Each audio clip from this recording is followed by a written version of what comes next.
This is my daily driver Porsche, and I'm about to cut it in half. By chopping the top off and building a custom bed, we'll create the ultimate luxury pickup truck. First, let me show you how all this started. Cayenne truck renders have been floating around the internet for a while, and since I'm the dumb idea guy, I thought, why not bring the render to reality? This will be the ultimate overlanding tow rig for the Baja Miata. We'll chop right below the windows from the B-pillar back, pull this top off, build a super strong truck bed, then shove a slide-in camper in there, and drive it all 1,000 miles to SEMA, the biggest car show on Earth, in less than 3 months. Can it be done? We turned a Miata into a snowmobile, a car into a boat, a Ninja into a three-wheeler, but this is our most ambitious project to date. Let's get started. The roof tent has served us well camping and bringing the Miata places throughout the years, but it's gotta go. It's gonna look naked without it, but pretty soon it'll look even more naked because it won't have the whole second half of the car. Oh, my poor car. She's gotta get chopped up. That's just the way the Rad Factory does it. It's only fair that it finally has its time to shine. Oh, this better work, you guys. We are really in uncharted territory here. This might be a world's first. I haven't seen it on the internet. As far as I know, it's only AI renders, and we are the first Porsche Cayenne truck. This car doesn't have a frame like a traditional truck. That means that the roof is actually part of the structure of this car. We have to make sure that when we cut this in half, it doesn't just snap in half. Without a frame, it could do some weird stuff. All right, we gotta strip this interior. Step one, complete. There's a lot of weird stuff in here. I think this is a CD player. Oh, look at that. Yeah, 5 or 6 disc CD changer. Never used it once. I wish I still owned some CDs. I'd try this out, but I don't, so trash. All right, time lapse.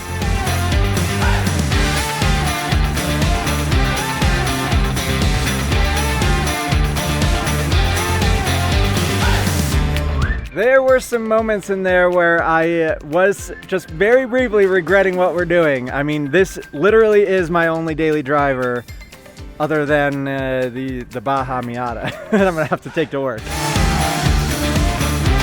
I love this car and I just want it to continue to be useful, but we got it stripped out and it's starting to look like a truck already. There's a decent amount of room for activities. Couple first thoughts. The wheel wells are actually inside of this edge, which is unbelievably big. Like, that is huge because this is what sets our width, right? Also, we've got a lot of weird space in here that once we have our bed sides in, I wonder if we can make those toolboxes like all the new cars have, fancy toolboxes in the rear end. That could be kind of cool. Yeah, I like that idea.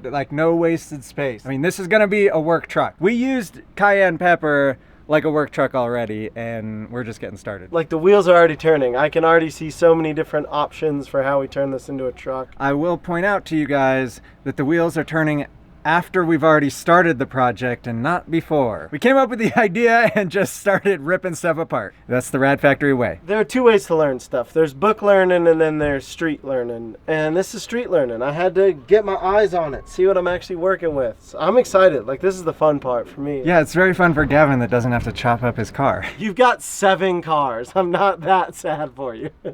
They don't all run. You counting the Miata boat, the death cart that we blew up, off-road car V1 that has no motor, the new parts car that also has no motor. And you got jet ski scooter. You're gonna be fine.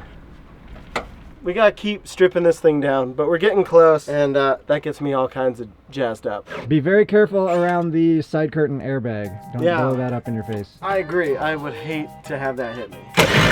You excited about the Porsche truck, Mika? Mika loves going for rides and sticking her head out the window, so in theory, she'll love the Porsche truck.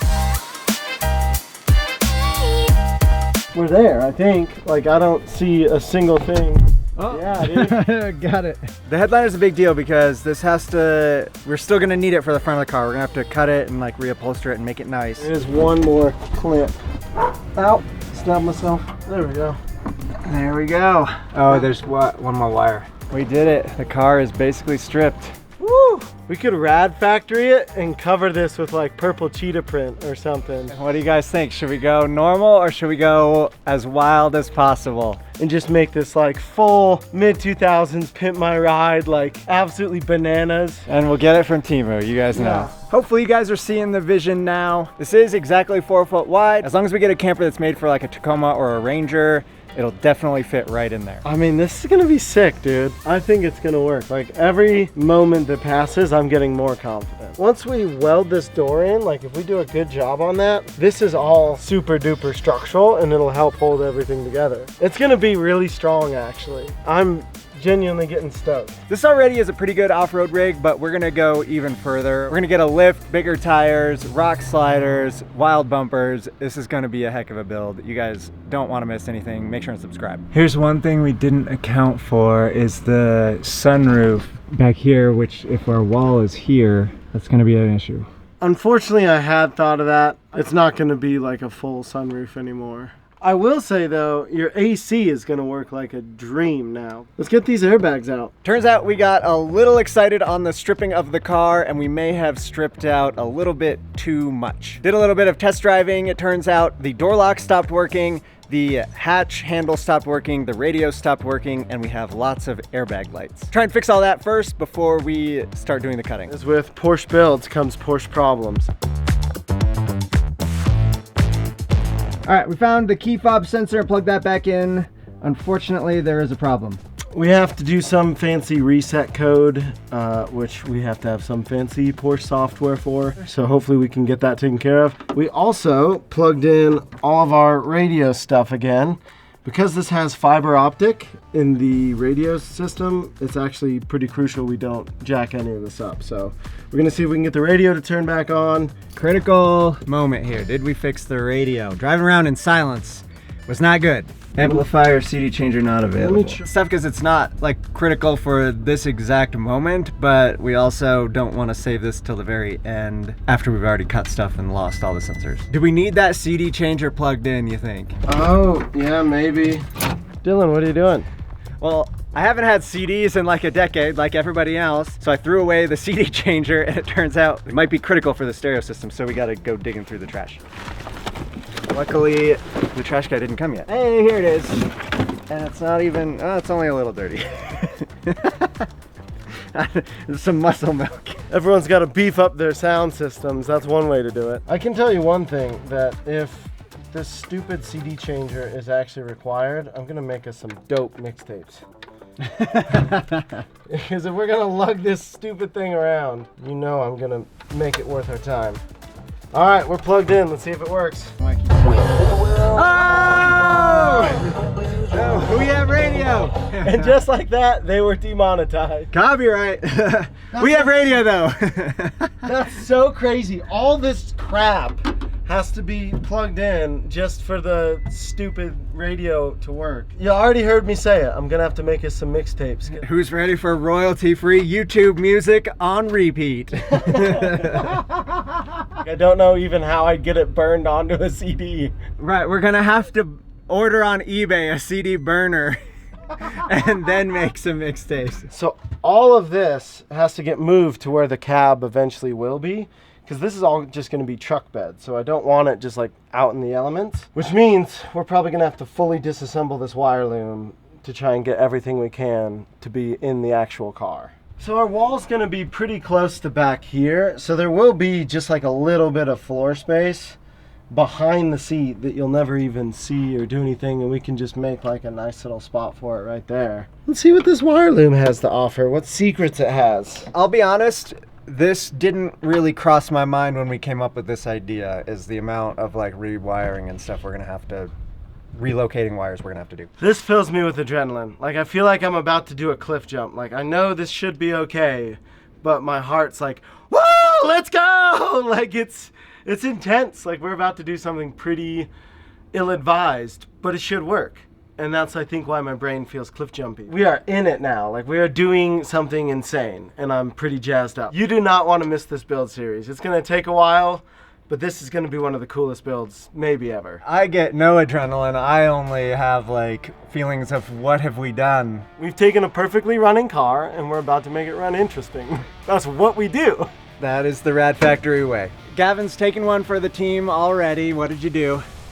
So I was pulling on a wire and it finally came loose and the back of my hand hit the sharp edges. I got it cleaned up, but It's a decent cut. I don't think we're allowed to show that on YouTube. I think some of our previous videos have gotten hurt because of that substance, but it does remind me I did buy some gloves. Fortunately, all my fingies still work. On the other hand, gonna have to be careful. I thought, oh, we're just pulling wires, it'll be so chill. Not the case. It's a lot of monkeying with stuff, but realistically, this is where we need to take our time. Like if we jack up the wiring on this car and it does something weird forever because of that, we're gonna be really pissed. We just gotta be methodical and make sure we don't break anything, rip anything open, like double check every single thought we have. This thing's gotta be nice. It definitely still will be my daily driver. And this is the tow rig. Like the plan is to use the absolute bejesus out of this thing. So it's gotta be reliable, which means we cannot jack up the wiring in this car. Don't jack this up. No, anything over here.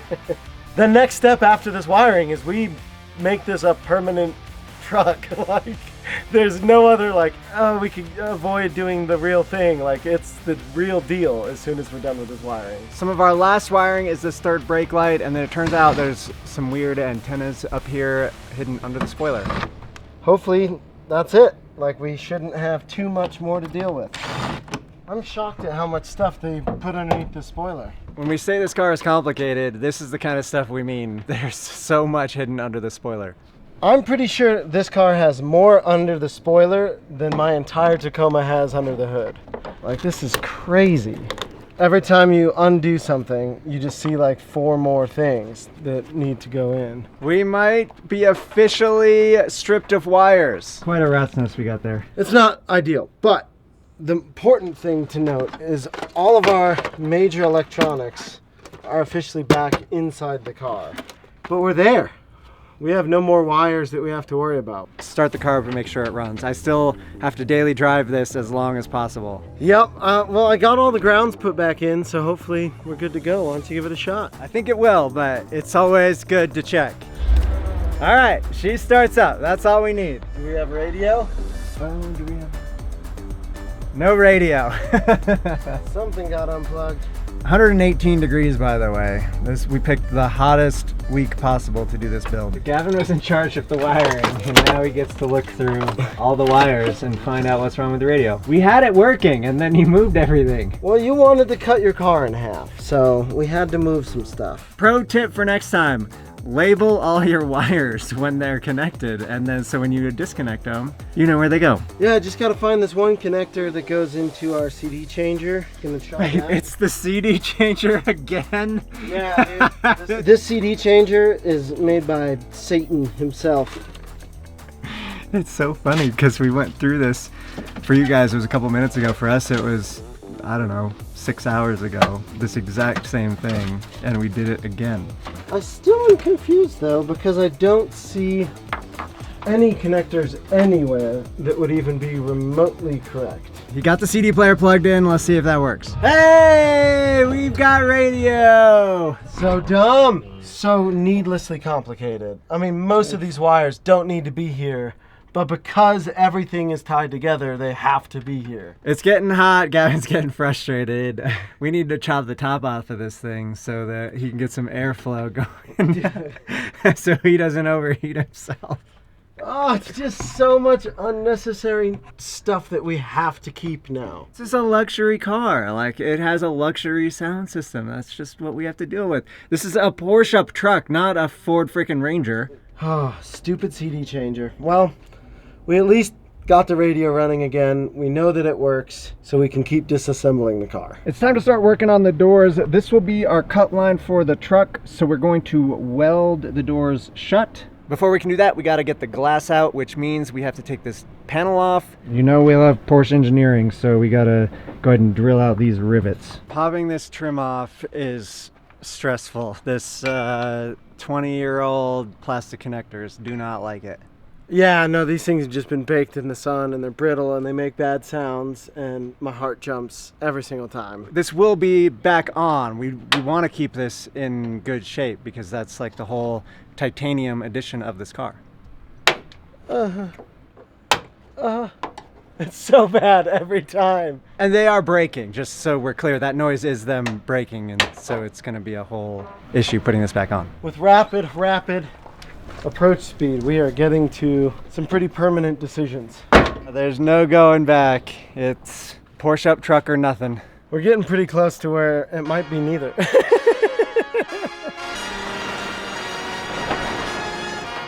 Today is the day we chop the beast. The time is upon us. Let us chop. You've been good to us, and you're about to be better. The last thing we got to do is measure, mark, and tape where we're gonna cut, and then it's time to break out the Sawzall. We're making decisions that will or will not haunt us forever. Right now. We got to choose where our cut line's gonna be. It's all been theory until right now. Theory is definitely just run this line right here, but then it will diverge somewhere around here. It's got to be very level for the camper to go on it, right? No, the camper actually just rests on the box. It doesn't actually rest on your like bed rails. Still want it to look nice, and that means it needs to be straight and level, or at least pretty close. Dirtier than I remembered. Don't worry, this is all getting a wrap, so those of you who are like, oh no, you're worried about the paint, we're about to cut the car in half. Don't worry about it. This is the defining moment for our truck bed. Where are we going to put it? Where are we going to make this cut line? Where is it going to end up? We need a little bit for the headlight, or I mean the tail light, right? Yeah, so I'm picturing the top of this piece of tape. I don't love that it comes down. I think we're gonna, yeah, we want this up a little bit more. Let's just 1 inch give us. That's still not level. It almost needs to be like up there. Looks about right. Try just a little bit lower. So this is where we're thinking for our back wall to be. We should measure and make sure that's as close to 6 feet. Yep, that is 100% the next move. It is pretty critical for the bed to be as close to 6 feet as possible, because that's how long the in-bed campers are. So that's 6 feet. So 6 feet, we are sticking out past the bumper. Yeah. So it'll be more like a 5 foot 2 inch bed. This is the first like permanent thing we're doing is carpet. So small, but a big step. I'm pretty sure that was permanent. And hopefully we can just kind of fold the carpet forward, because we're gonna land about here with the cab. So hopefully we can just keep the stock carpet back there. The real goal here is not to cut any of these wires or my hand again. Yep. All right. Time for the door handle delete. What do we got to do? It looks like there's some screw G's here on the back side that we have to get to from the front side. All right. Oh, wow. Look at that. It's screwed in with the world's tiniest screws. We got the tiniest screws out. That didn't help us much though. We're still struggling. Old Rad Factory would just rip it out. We're trying not to be old Rad Factory. We're trying to do, oh, as he just breaks it. I was gonna say we're trying to use precision here. I mean, that's still more precision than we normally use. There's something else holding this on? Huh. Oh, that was the right sound. Oh my gosh. Come on. This is crazy. I've never had a door handle this hard to take off. This is crazy, dude. Oh, is that it? Hey, nice. This door handle has more moving parts than most dirt bikes. Got the door handles deleted. Now it's time to mark the roof for cutting. Yep. Now's the big moment. The point of the holes in the roof is to just be able to transfer where we want the line from down below to the top. We'll string some tape between those lines. Oh boy, it's getting real.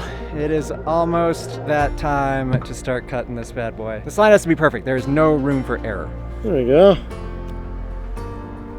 That's where we're cutting. You can see the tape. That'll be wild looking. It's really happening. Now is the time. And it's exciting, but also really nerve-wracking. I know people have turned cars into utes before, but nobody has ever done a Porsche. We are moments away from a Porsche up truck. We chose to work on a black car in 100-degree weather. We are geniuses.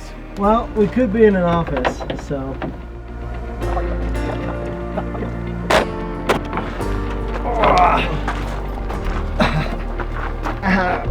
I'm pretty sure that's how all the Olympians are doing their powerlifting. The moment we've all been waiting for. This is years in the making, months of planning, days of work, Now we're chopping this thing into a truck. Yep, you're gonna need the Sawzall. Just making sure everything's still cutting nice and straight.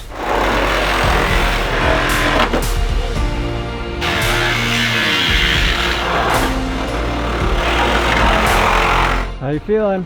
So far so good, really. It's definitely, there's a couple tricky spots just due to the geometry of the inside of the car, but trying to do anything that's going to require a bend or like it's going to just be way harder to cut through first and then come back and do the easy bits. Pretty much 100% of this cut. Now we want to go make some cuts on everything else and get it close while we still have some structural integrity just to keep things from vibrating. We're in it now, baby.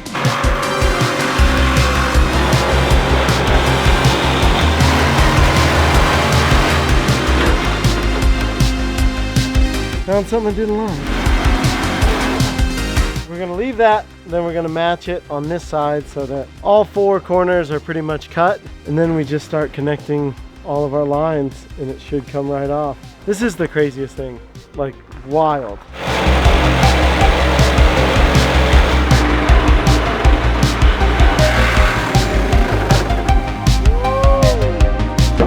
The corner is officially off. All right, you guys, we are 1/6 of the way there.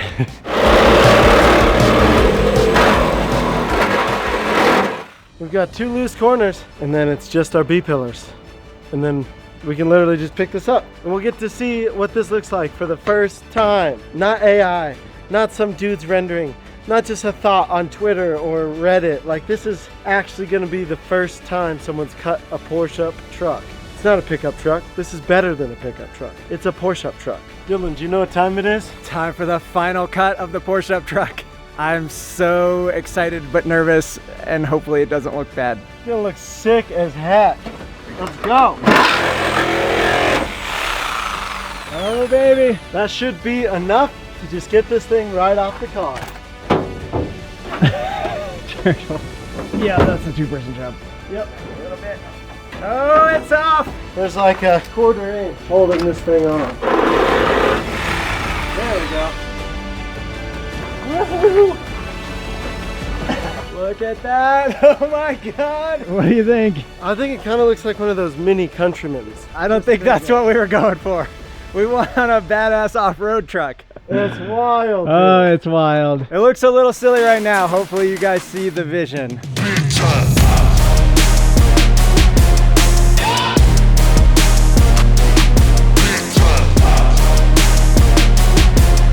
It's a Porsche truck. Whether it looks good or not is still up for debate. What do you guys think? Leave a comment. It's very El Camino-y. Like, the front end is very much car, and it's not as boxy as a truck. And so I think that's why it looks crazy. Is like, no one in America buys single cab trucks anymore. Like, maybe 1% of trucks are sold that way. So your brain just doesn't recognize it as a truck. First drive of the Porsche truck. Can we make it out of the driveway? Gavin was very nervous that the whole thing was gonna just collapse when he finished the cut, so let's see. Unibody cars don't like being cut in half. Just take her easy, my guy. All right, how's she look moving? Proper. Woohoo! Work truck. Just nice and gentle. There we go. I'm liking it more and more. Like, there was just such this crazy shock from seeing it at first. Like, now it's starting to like look normal, feel better with my like brain kind of seeing where it's gonna go. Like, it's like the first time you have a beer or sushi. Like, you might not like it right away. You gotta kind of like understand what, like, let it percolate. That's the same thing. The very first glimpse, it's like, what did we do here? Yeah, dude. We are in it now. We've got a long ways to go, but we're gonna get there. How are we gonna enclose this cab on a Porsche truck? We're gonna have a roll bar that goes up and over that matches our general shape of the truck. And that we're gonna tie into our roof. That way our rear wall is nice and solid. Once we have that, we'll be able to put a sheet on the back and it'll be enclosed just like a normal car. We're gonna get all of our angles, we're gonna get some measurements, and make a drawing so that we have some sort of template to follow. All right, we're gonna go ahead and start from the middle and work our way out. That way we get our bend as close to where we need it as possible. We're gonna have to do a couple bends. because this isn't perfectly flat. So we have some experience. We were able to bend the bumper using the same technique. So hopefully, since this is the second time doing it, we can do it pretty well. That looks right to me. First bend, here we go. It's gonna be a whole lot of little bends like that for the most part. So it looks like, put this on the wrong side. Measure 0 times, cut all the times. That's the Rad Factory way. Yeah, that first bend, I forgot that we need to go to the outside, not the inside. So that goes away, and this is our new center line. Just like that, we're back, baby. And that's why you start in the middle, boys and girls, and you leave yourself some extra. Crisis averted. Now as we continue doing our bends, we won't get twisted because we want this to be a nice straight piece, not all twisted. So we measured twice, Googled, yet somehow it's off. What happened? So we got our center line in the right spot, but you have to adjust 5 7/8 for the bend radius itself. That being said, we did do this pretty long, so we still might be able to save it. 'Twas a learning experience. The tube bending thing just takes a little bit to figure out. It's been at least 6 months since we did it last. So this is what it's ultimately gonna look like. Why do we need a roll bar in here? We need a roll bar because A, we made this car a lot weaker by cutting it in half. So this will eventually tie into our floor and into our bed, which is gonna tie to the rest of the car. So that way it's gonna create a lot of rigidity within the structure of the car, especially since we're gonna put a slide-in camper on it. And we also just need something strong for the back of this car, right? Like we're gonna have a back here with a window and everything else. So we need to have something for that to be built off of. We didn't want to just weld some flat sheet metal straight to the back of this. We need to kind of keep some roundness. Yeah, that's the goal. Also, this is gonna be a SEMA build, so we wanna do a really nice job. If we were just function over form, let's just get this done as fast as possible, as cheap as possible, as easy as possible.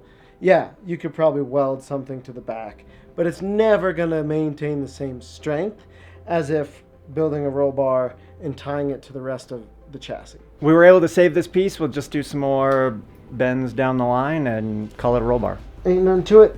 Let's see if we can bend this thing up. Because we're not designing this in a proper CAD software, because we don't know any of the real angles anyways, it's gonna be a lot of guess and check. We're sneaking up on it. We're pretty good. I think we just keep bending until we get that radius. Just a lot of itty bitty bends one at a time, and we'll just be nice and slow about it. All right, we have one side bent perfectly how we like it. I love it. Honestly, it's gonna match up as close as you can do without rolled tubing to our piece right here, and it matches up great with the roof, and that's all the boy could ask for. So we're gonna go ahead and bend up the other side. These corners are gonna be a little tricky, which we knew going into this because we just can't bend a radius that tight. So we'll have to do something funky to fill that. Now we just need to bend that side.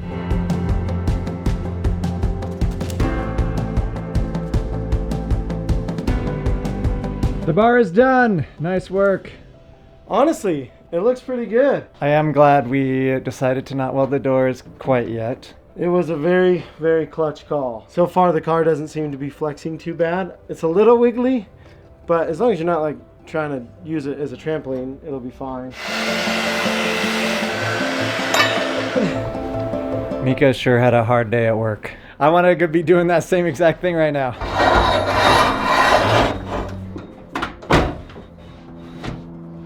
Wow.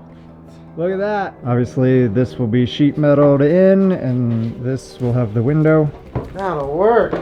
Dude, with the trim, it's dialed. All right, what's next on the agenda? Well, we're gonna start this morning by prepping the doors for welding.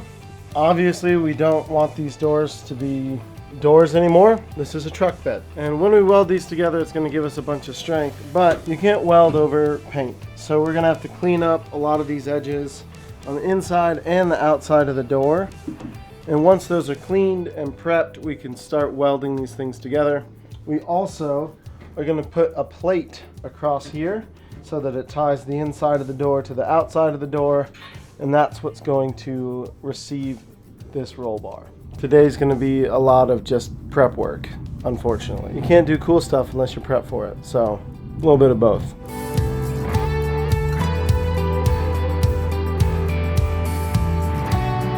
think we have our first door fully prepped. We've got all our spots that are going to be welded are cleaned down to the metal. So we've got this, which is going to be where our roll cage dies into. And we keep calling it a roll cage. It's not that. It's really just the top of the rear wall. There will be some safety, but also this isn't a Baja truck, so we don't need a crazy built roll cage. But yeah, so this will tie in across there and there, tie in both sides of our door, and give us a nice sturdy place to rest that bent bar. Now I just have to duplicate all of this on the other side. It's that time. I'm gonna go ahead and tack the door panels together, get a couple things at least tacked, and then we can move back to our quote-unquote roll bar, and I can get that thing dialed in, tacked in. I've test fit our bar like 15 times. It's gonna work great. Whew, all right, we officially have some tack welds on this bad girl. That bar is tacked in. Obviously, we want more than just the door supporting the top of our roof. Also, we need something for our bed rails to tie into. That's where these come in. Well, not these.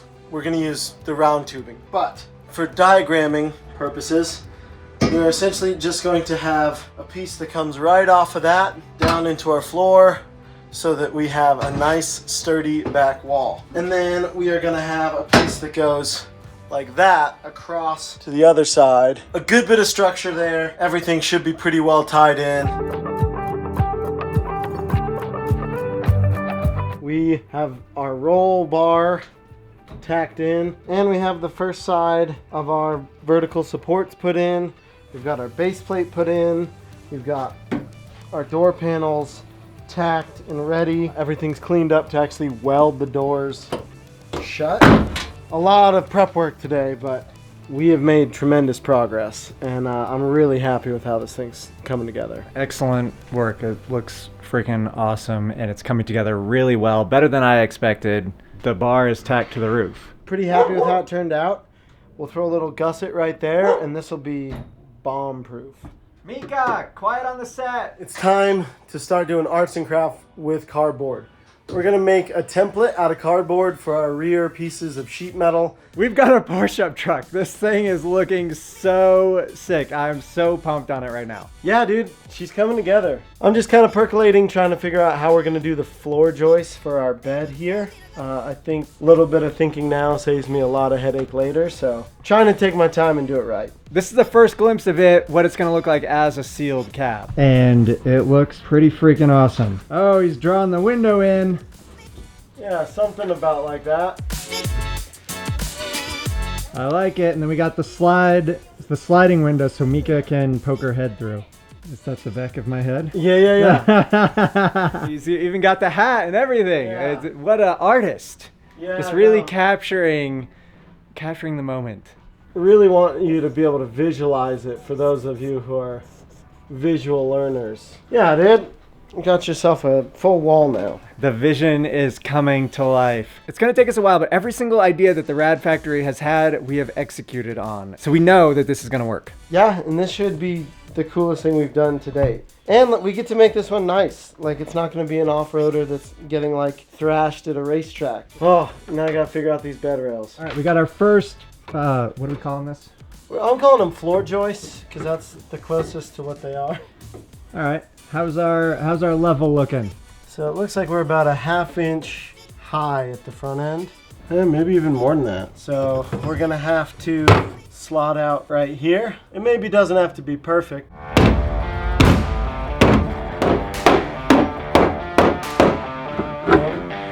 hitting right there.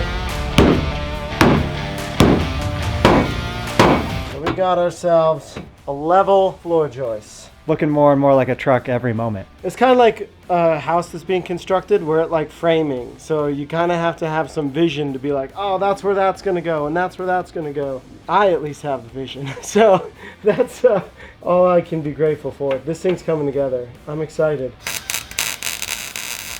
There we go. That is a perfectly level beam.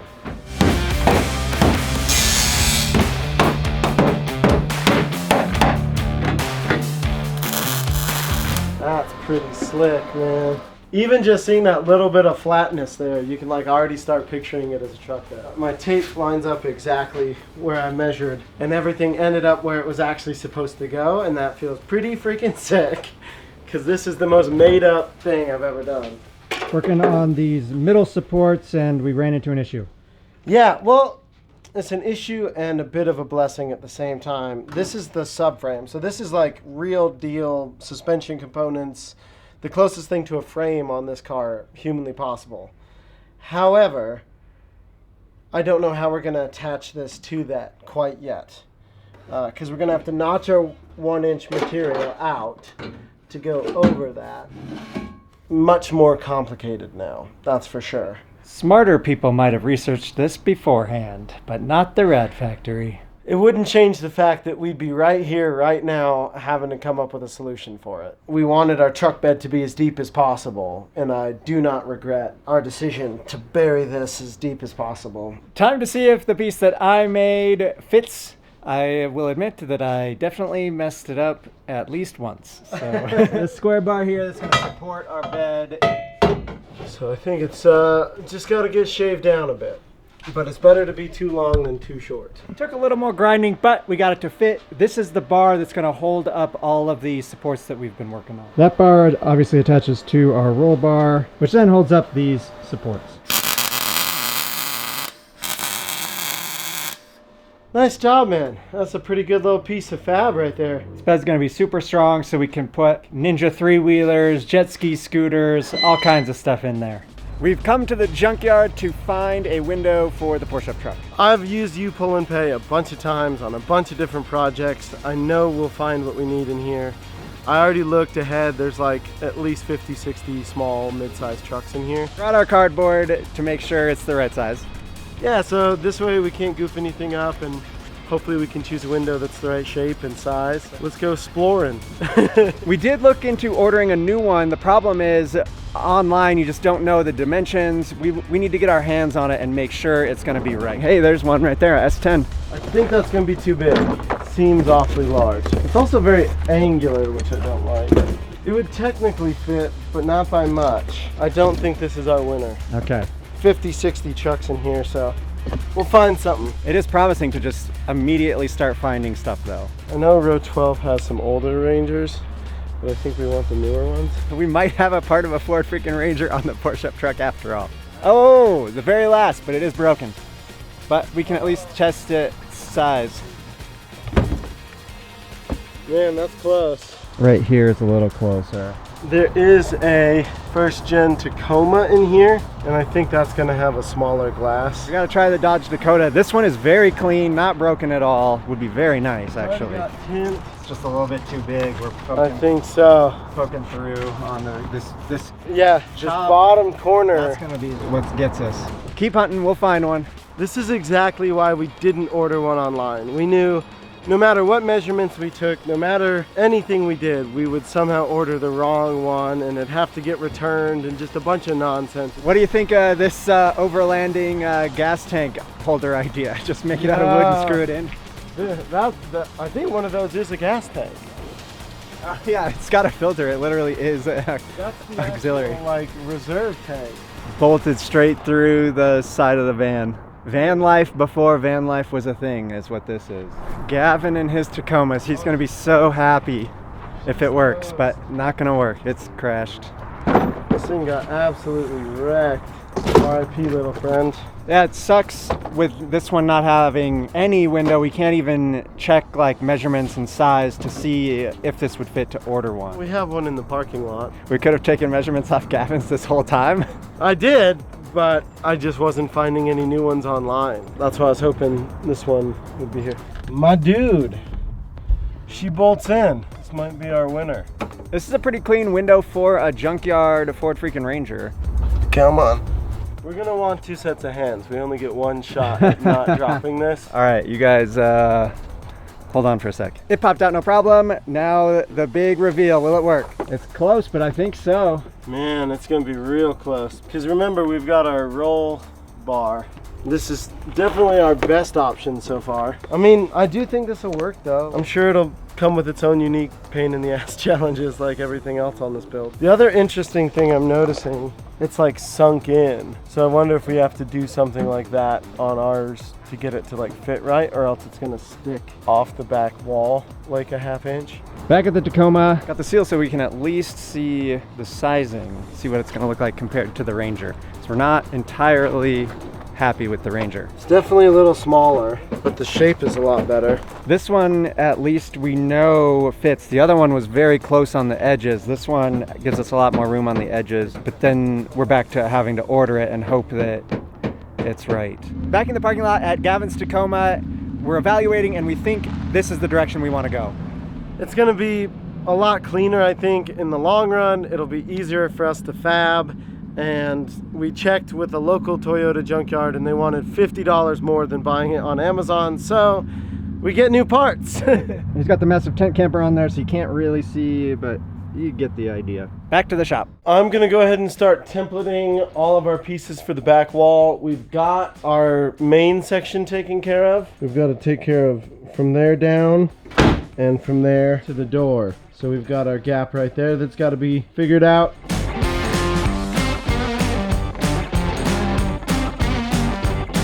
All right, I've got all of our templates. Oh no. Oh, level didn't fall. This guy is for the bottom. This guy is gonna take care of both sides. And we've got the big one for the main piece. Got the first template laid out. It's time to cut our base. This is gonna be, in my opinion, the worst one to do. Fits like a dream. I added a little support down there and it's gusseted. On the bottom, it's got an 1/8 inch thick plate, just help kind of disperse that load. Really, at this point, all that's left is to start kind of tacking in our bed. So that's what I'm going to do. Back in the shop after my wedding, checking this thing out. There's a lot of changes since I was last here. The thing is looking awesome. We've been busy, and by we, I mean me. I mean, I've been busy too, planning an entire wedding, but not helping on the truck, I will admit that. So today's a big day. We get to finally do all of the welding on the bottom of the car. The real problem that I've been running into, the undercoating on the bottom of the car literally catches fire every time I do a tack weld anywhere on the bottom of the car. So Dylan's gonna lay under the car with a hose while I weld the entire floor of this car, because we've got a decent amount of welds. Actually, you can just open this. A lot of you guys commented why we haven't welded the door shut. This is why. So now, when we go to weld all these posts in, when we do our bottom wall, all that is going to be so much easier because we don't have the doors. Everything is tacked together, and I'm pretty dang happy with it. We've got a lot of real solid welds on most of this, but the next step is we've got to get this floor done so that I can start actually closing the cabin. It's looking freaking awesome. Let's just keep cranking on it. And definitely not burn the car down. It would be ideal. Important job, somebody's got to do it.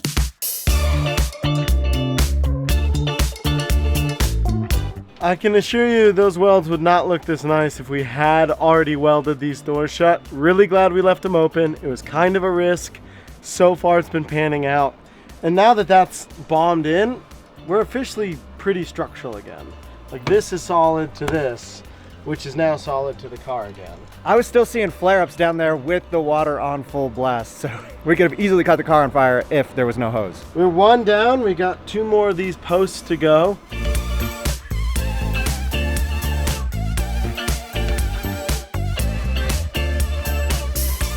We got it done. It was like Chinese water torture under there, like just spraying it, just smashing me in the face. I can't see where it's going.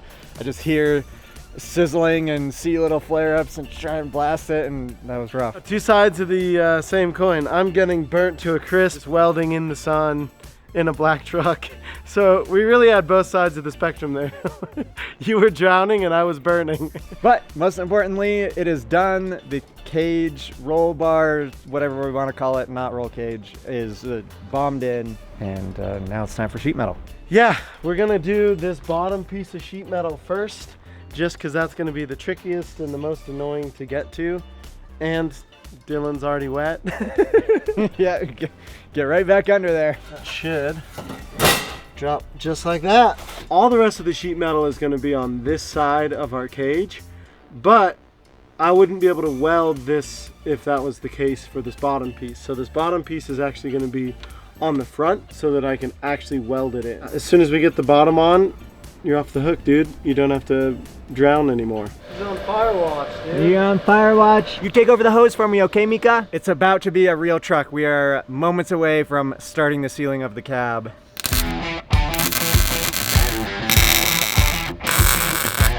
We'll just put a little tackaroonies.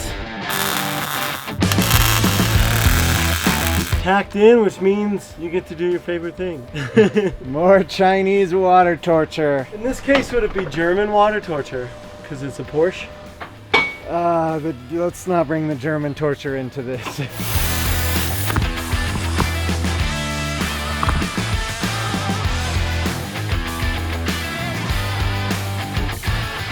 That was unpleasant. I mean, both of our jobs sucked. That's all there is to it. Yeah, Dylan got waterboarded, and I for sure am gonna live at least 2 or 3 years less long after the amount of smoke I've inhaled. But that was the worst of the body panels. I really think so. Hopefully we're past most everything that's gonna cause like legit fires. The rest is just gonna be annoying to weld. That was a ton of work. But we got her done. Now, we gotta do the template for the back. This is our main template for the back wall. So this one's kinda important. Gonna get this traced out, cut out, and start doing some test fitting. All right, we got all of our pieces cut. Based on my templates, they should be pretty dang close, and that'll be enough.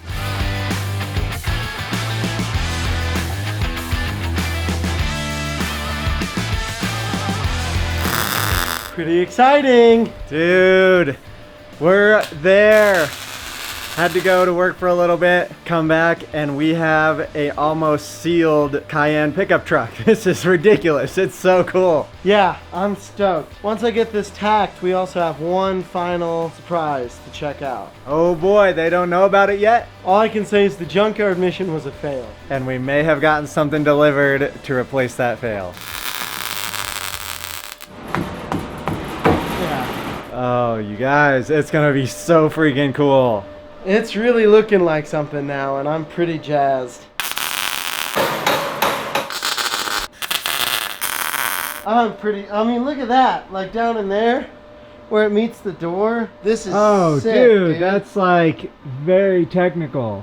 Yeah, that was crazy technical. That is legit. I'm just thrilled.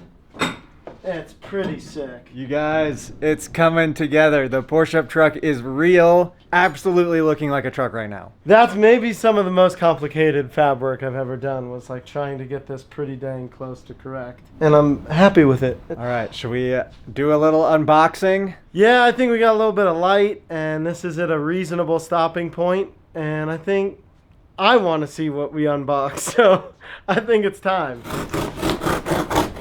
I wonder what could be in a long, skinny box. Yeah. What part do we need that's in this shape of box? So good, Dylan. Oh my gosh. Hopefully it's good quality. It looks pretty decent. Dude, this looks great. This will do the job for sure. Junkyard wanted 250, Amazon wanted 200, so guess which one we went with? I'm just proud of you for not going Temu. I know you looked. Moment of truth, my dude. Holy moly. Yo! It's so good! Oh my gosh! It's so good, Dylan! It's so good!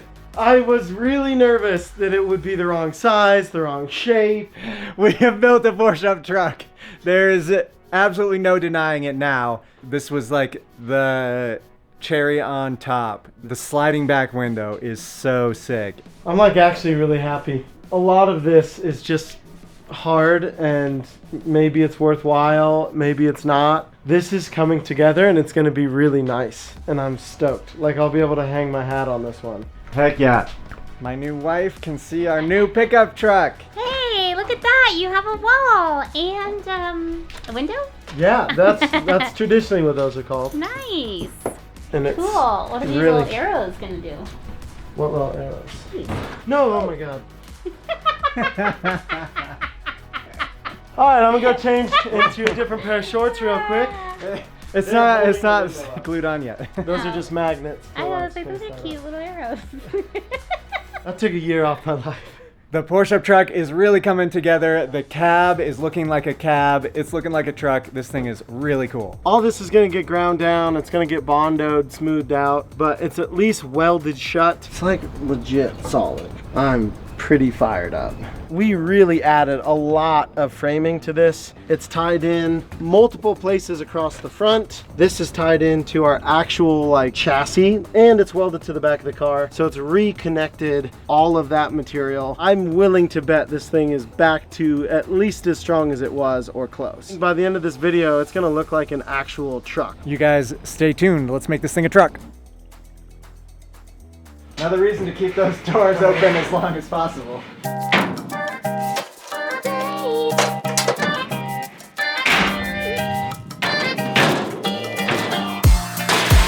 Oh my God, we have a truck bed. Yeah, dude. I mean, genuinely stoked. I mean, obviously this is just like slapped up. We need to template everything, but this is a freaking truck, dude. You guys, this is insane. We keep saying it, but the Porsche truck is really a truck now. The vision is coming to life before our eyes. By the end of this video, we'll be transporting some stuff in the Porsche truck. Dude, and how good does the aluminum look? And we might end up truck lining it, but I think this looks good. Yeah, that's something maybe you guys can help with. Do you like the raw aluminum look, or do we slap some, what is the truck bed lining called? Raptor liner? Linex? There's a bunch of different ones. Like spray on bed liner in there to have it be like a real truck. There's pros and cons to each. Let us know what you guys think. I mean, this thing is a Porsche. It's supposed to look slick and sleek and fast. So I feel like you gotta keep the aluminum. See, that's where I think a nice black bed liner just like kind of ties everything together. So we got disagreement here. You guys gotta help settle it. Just seeing the mock-up, I'm like, I want to get this done.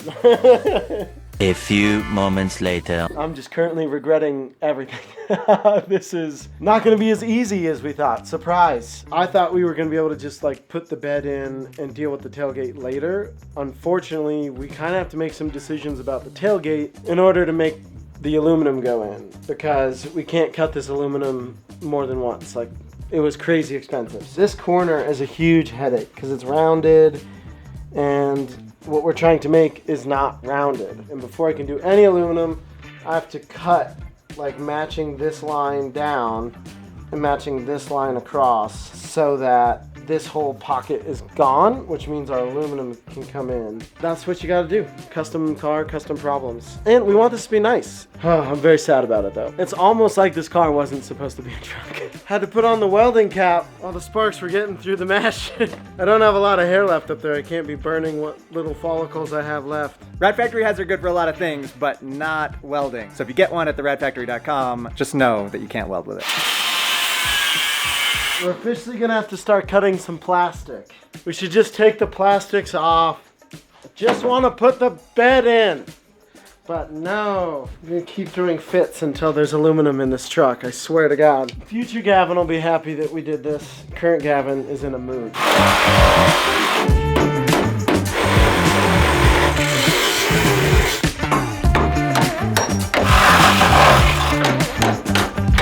This was the cause of all of our problems. This is the source of all of our new problems. So I think I'm gonna have to take some like 1/8" plate and make our own little tiny angle iron. The pro is it did what we wanted. Like now the aluminum is gonna fit perfectly in there. Dylan's amount of work didn't change. He still has to edit this video either way. That's just how we split the work. That's the way it goes. Well, let's see if we can duplicate that on this side.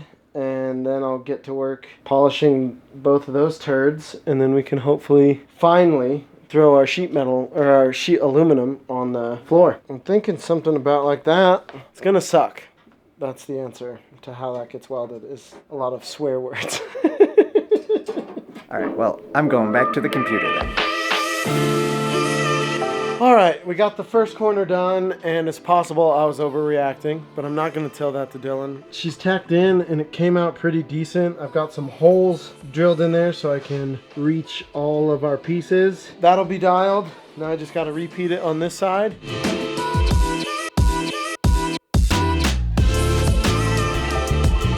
Look at it, dude. It's a truck bed. You got the corners all dialed in. I don't know if I could be much happier. Like, this is about as good as someone could do. It is a full-on work truck now. Like, it looks exactly like those work trucks that have the big Yeah, square, yeah. Boxes.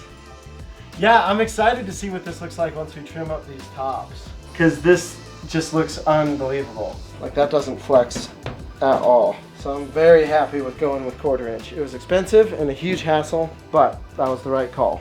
I think we're almost perfect. From my crazy brain to reality, the Rad Factory and Gavin made it happen. This is very, very cool. Just arts and crafts time. I cannot wait to see what this looks like. But this is gonna be a really tough cut to get right, and it's gotta be pretty exact. Otherwise, it's not gonna look good. We are gonna have a little bit of a lip, like one of those little plastic drop-in bed liners. So it should hide some of our issues, but I'd like there to be no issues. So, seen better, seen worse. When we make this out of aluminum, my guess is we're gonna have to like belt sand it to the final shape anyways. But this should help us at least get awfully close. So right now, I'm designing this to like overhang a lot more than it will when we're finally done. I just don't know what all this is gonna look like yet. So I wanna have a good, healthy amount of extra. In all actuality, this will wrap around and like tie directly into whatever closes our cab in. Consider me nervous. You don't wanna mess it up, but I've used a jigsaw before, so I can't imagine I will mess it up, but then again, maybe I will. I wanted a little bit extra on that guy. This is exciting. Something's about to happen. This aluminum cost more than we made on YouTube last month, so please cut straight. No pressure. You know, high pressure, high results. That's the name of the game here. I'm more nervous for my skin doing this than I am doing most welding. Aluminum sucks to cut.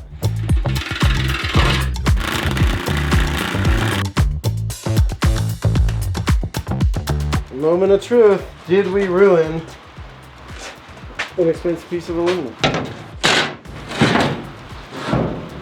I don't think we did. Dylan. Oh my gosh. Dude, it's really good. There's gonna be a lot of sanding, but it's solid. You'd be hard pressed to ask for something better. A water jet, maybe. It looks like a freaking truck, my guy. Porsche couldn't have done it better themselves. No, dude, no shot. Germans are famous for their unreliable mechanical technology, and in no way are known for their craftsmanship and or skill in this arena. Dude. You mean they don't use jigsaws to build their cars? Porsche, I believe in you. Yeah, you'll get there. So this is definitely long, which means we'll bring it in that way a little bit, and I think that'll be nice.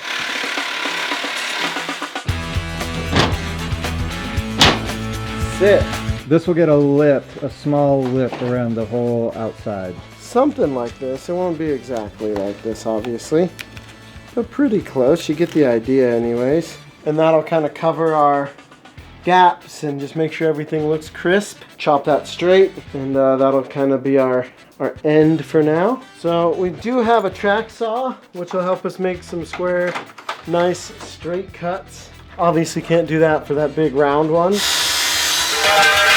Well, forgot to put our ear protection on and regretted that immediately. That's factory. That is a crisp cut.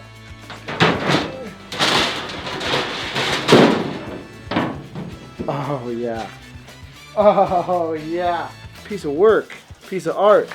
Dude, that looks genuinely cool. Cooler than I think most people thought it would be. And it's back to looking pretty sleek. Like when this is done, it's gonna look genuinely sleek. Ah! That's so cool. What do you think the odds are that template matches the other side? Like I did such a good job cutting this car in half that it is literally identical. I don't know. You've come a long way in the less than a year of the channel, so I think you got it. I think you did it. So far, almost everything has like matched side to side pretty good. If I didn't know any better, that's a match. Yo, that's unbelievably dope. Well, that saves me having to cardboard template this side. That's huge. Oh my gosh, you guys, it's real. It's all just kind of taped and held up, but this is pretty close to what it's going to look like. It has come together better than we could have ever envisioned, honestly. As far as like not needing to have imagination to understand what we're doing, this is the first time it even remotely looks like it's something. We've done it. We've built a Porsche truck. There's no denying it's a Porsche truck right now. Yeah, no, I mean, the next step is literally we just start riv nutting these things on. And then I think we can actually go take this for a drive. There you go. Look at that.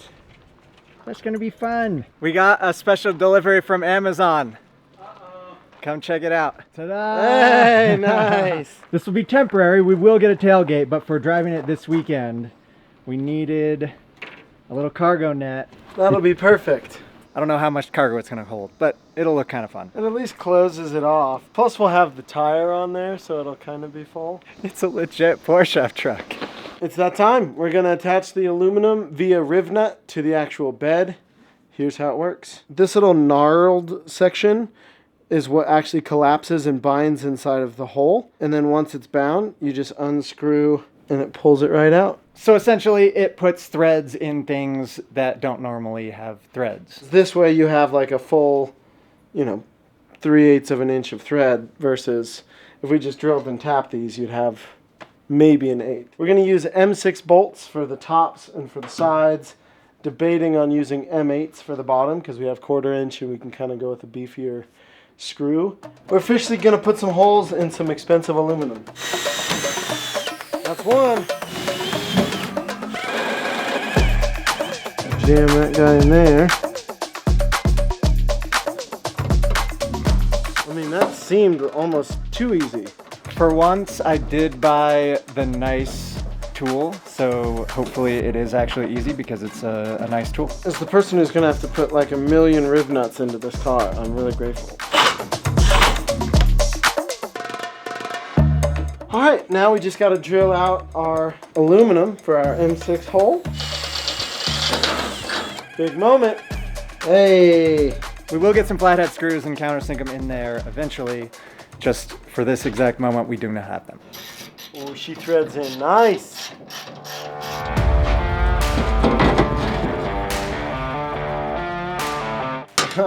I covered up every single one of my marks with tape. This is just my life, Dylan. At least we're all here to see it and laugh at you.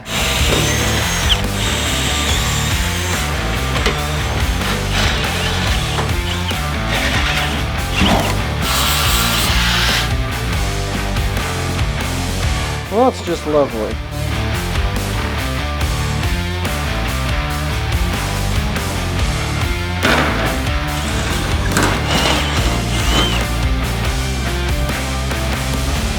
Miata is always the answer, even when you're building Porsche up trucks. These are our boxes of Miata parts, and we got the little M6 bolts that we're gonna hold on the aluminum with. Like the Native Americans, we use every part of the kill, and we've killed several Miatas. That is so much nicer than any time I've tried to drill and tap something. Dude, you could step on that for sure. Oh no. That's why we don't use the nice drill bits for stuff like that.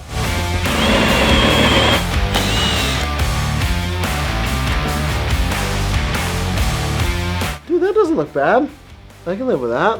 Now I just need to repeat that on the other side, do it on the bottom. Then we'll be driving it. Like, we are not that far off from being able to actually drive this thing for real. It's just gonna go the whole way down the highway. This feels like a lot of progress, but so much of it is just kind of like put together. You know, it's not actually like final assembled. I just got overcome with a bit of like overwhelm about how much is actually still left to do. We do still have 2 months until SEMA, a little over 2 months. We're doing all right, we're on track, but it is gonna be stressful. It's the end of the day, you can tell. I'm struggling to lift this heavy seat. Dylan almost tripped.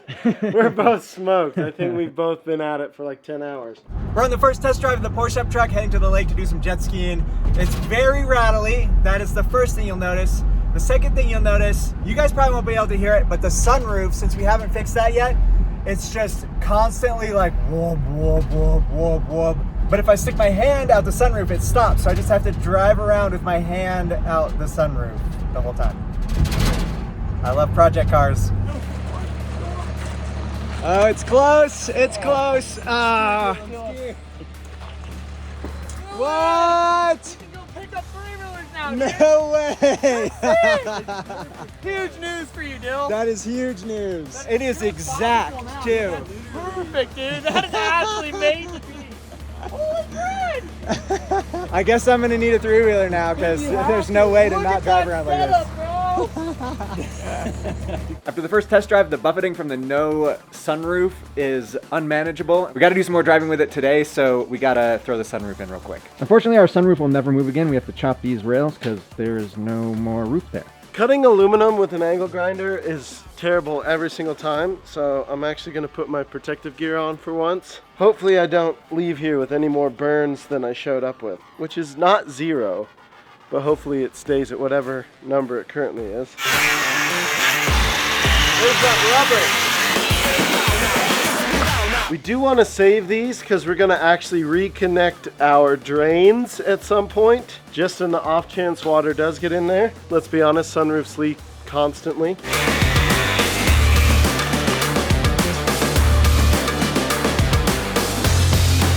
That is technically a sunroof. As long as it takes care of the buffeting, the bed still rattles. We need a lot more bolts into here, but I can deal with that. It's the buffeting that I can't deal with. Of course, the ultimate goal is to put a camper in there, but for now, we're just getting the roof tent back on there, as well as our overlanding awning. This thing's gonna be so overlanding. So the plan is we're just gonna make a super simple bed rack. This will come down and tie onto these pieces, which we're just gonna use our bolts that are already there. First test fit of the rack. Boy, not enough hands. And that's a bed rack. I think that'll work. It's just taller than our roof line, which is what I wanted. Not too much extra space.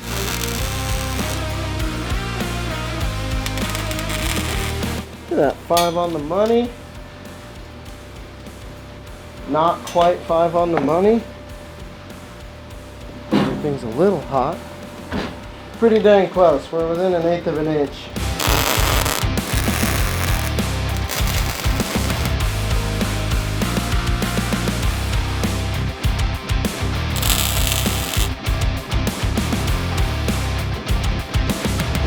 Pretty close. It looks so much like a work truck right now. It's hilarious. It's so good. Throw a bunch of ladders on the top and go do some house painting.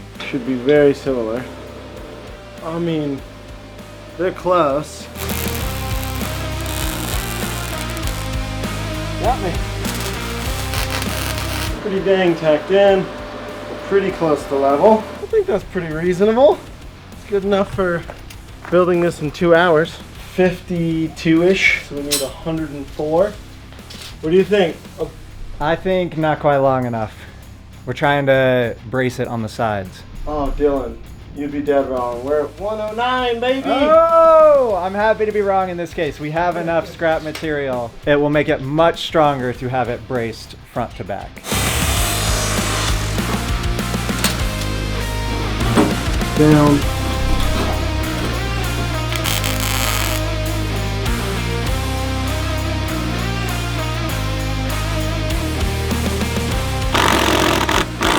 No overlanding rig would be complete without an awning. Luckily, open road sent us one. How's our clearance? On what?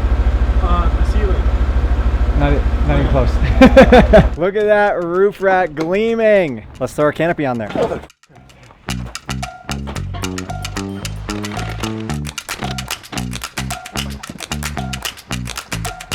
Oh boy. So That's it's gonna be why that thing usually just stays on there. all right. First time it's being used as an actual truck.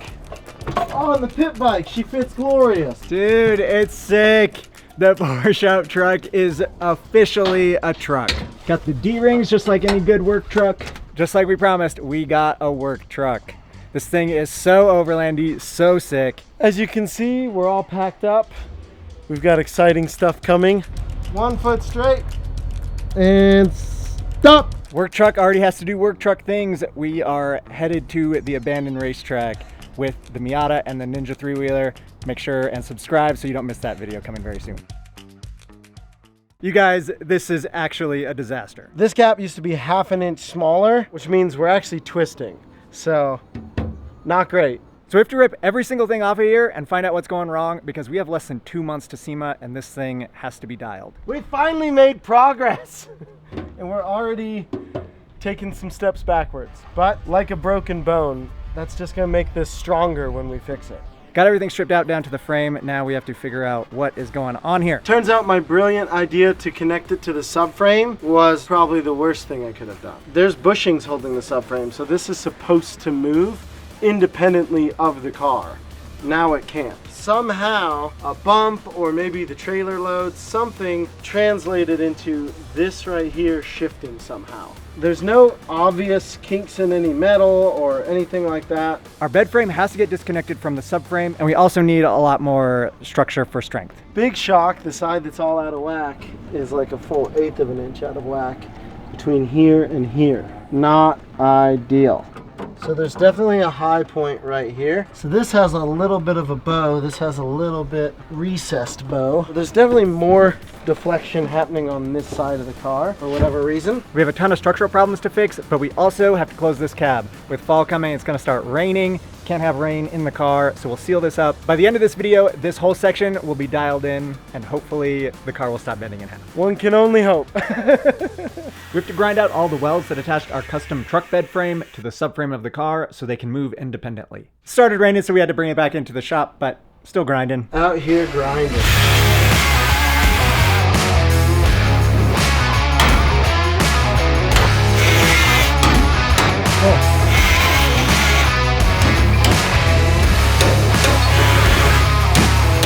The fun part is I've now cut into the subframe enough that we either have to get rid of the subframe to notch it and like patch up everything, or we got to get rid of our frame, and they both sound terrible. I'm gonna get this last weld undone and then we'll make some hard choices.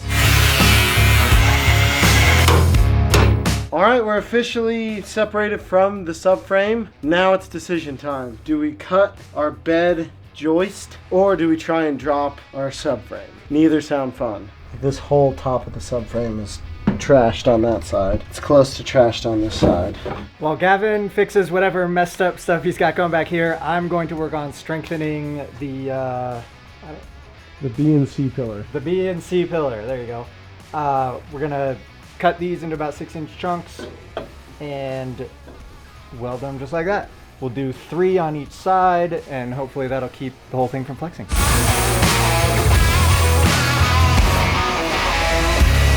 We're limited on time and we don't know how to drop the subframe and the fuel tank and all that. So we're gonna go to option B, which is we're actually going to cut out our joists and then splice it in after I go through and notch out, plate, and reconnect all of our subframe. It wouldn't be us if we didn't have to completely redesign it after fully finishing it. So I had to notch our tubing to go around our subframe.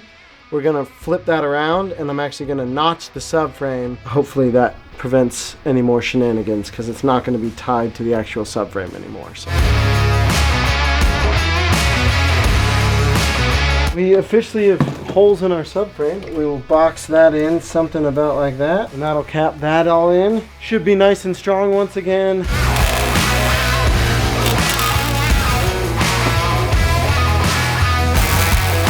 All right, we got our first one tacked in. We're gonna notch, we're gonna notch this frame. We're gonna notch this frame out. Basically just hammered and flattened the existing subframe pieces that I cut out. We're gonna repurpose those down there. We're off to the races, really.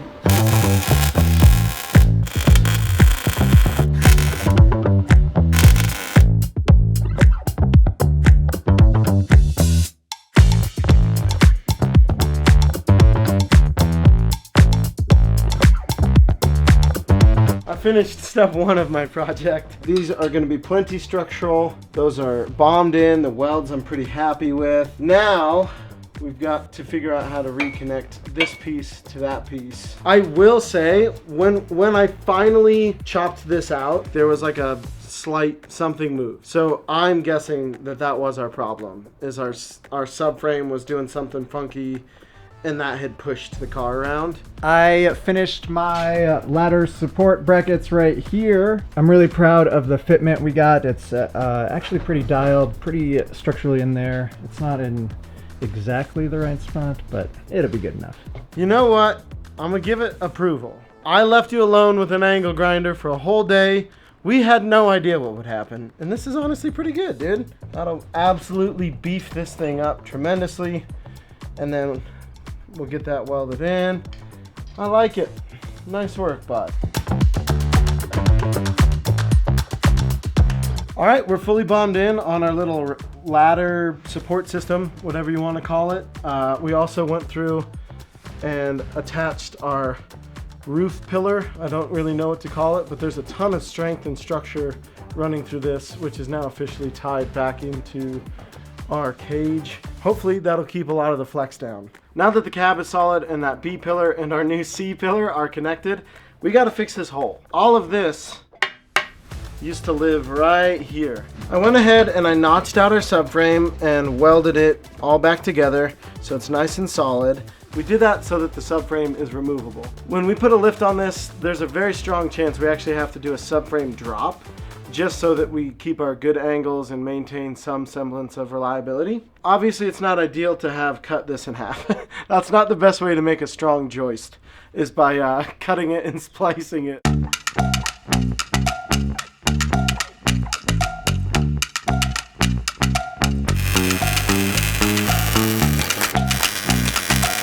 Not every day my flat weld looks that decent. It might be patched back together, but I feel like it's patched back together pretty dang well. Now we just got to move on to the next thing and keep trucking, pun intended.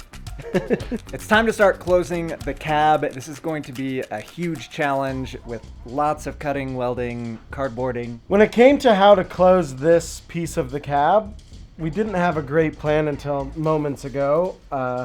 We've finally settled on something similar to this. So we'll kind of pie cut something. So this trim is what our body needs to come flush to. We'll do something about like that. And then wherever our pie cut ends is where we're gonna start our radius to come from this piece into our roll cage. We've got to match this shape exactly for right here. It's gonna have to be precise, but I think we can do it. Alright, so fortunately we have this piece to use as a template, and it should be a good starting point. Alright, if this is cut correctly, it should line up. Oh, we're close. Something about like that. So we didn't like how sharp of an angle that was, so we're actually gonna cut this outer layer about a ½ inch back just to kind of help soften that a little bit. And for those of you worried about scratching the paint, what we're about to do is going to be much worse for the paint. As usual, Gavin's favorite thing is to cut my car up.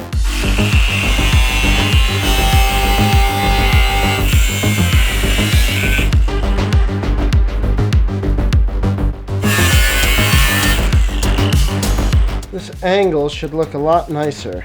So our pie cut's a little short, but I do like that angle a lot better. So we need this to be about a ½ inch longer now. So let's go about to there. So if we put a little bend to these, I think that'll look great. Something about like that. The shape will change once we kind of come to this straight section there. That first piece we cut will give us some shape. That's a little off. So something about like that. It's a little hard to work with cardboard, but this is kind of the vision anyways. We have to decide where our titanium colored trim ends We are in a little bit of a disagreement. I want it to go all the way to the back. Gavin wants it to end at the front door. Yeah, so the decision is, do we have it end right there or do we have it end at the back of the cab? Dylan and I honestly have very different personal tastes. If Dylan wants a round thing, I want a straight square edge. It's amazing how often we disagree on this stuff. That we get anything done, ever. We bicker like children. Or maybe a married couple. I've seen a few comments. There were a lot of people disappointed when they found out I married a woman and that Gavin and I weren't together. That was very funny. Yeah, dude. This will have like a lip over it, so you won't actually see this trim piece past wherever we decide to terminate our bed. It's this that, to me, is just gonna look weird to have like 4 inches of trim sticking out. I think I'm changing my position and agreeing with Gavin, and that's okay. You have one thing in your mind, and then you see it, and you're like, oh, okay, my brain was wrong. And then that way our door is nice and framed out clean. I don't win a lot of these, so I'm gonna play it like it happens all the time. But inside, I'm pretty stoked.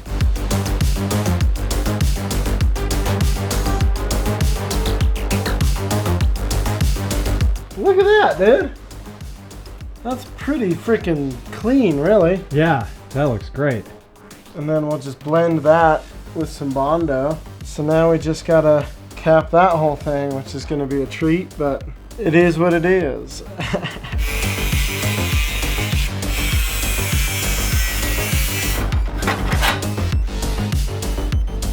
That's gonna be super annoying. I also should have tried to roll this first. That was a mistake. Sure, there are people that could do better, but they're not in this shop currently. I mean, that's not that bad, really. Something like that. Hey, that looks great. So now we just have to redo all of that for the other side. All right. While Gavin starts templating the other side of the cab seal, I'm going to work on templating sealing these handles. It's honestly amazing how many people have said, what are you going to do for the door handles? Just leave giant holes in this truck Yeah. we're taking to SEMA. I traced our shape onto the tape. Now hopefully I can peel it off cleanly and not shred it and then transfer it to the metal. Regular old bodywork professional right there. Boom. Just like that. What are the odds that I did good on my cutting? It's pretty close. Yeah, that's not bad. Look at that gap. Nice and even. I'm really stoked with that.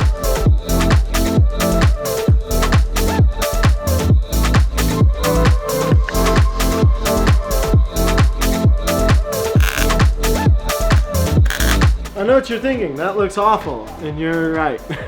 It's not pleasant. What happened? Why are you doing it this way? So in order to mock everything up, this piece had to get tacked in. Unfortunately, with this piece on, which is required, there was no way to weld the back. So like I just have to jam this thing in there and just like just a little bit with the fingy, but it's working. You have to get this bombed in before we can even start on the... This far inside piece has to be full welded because once this is all on, we can't get to it.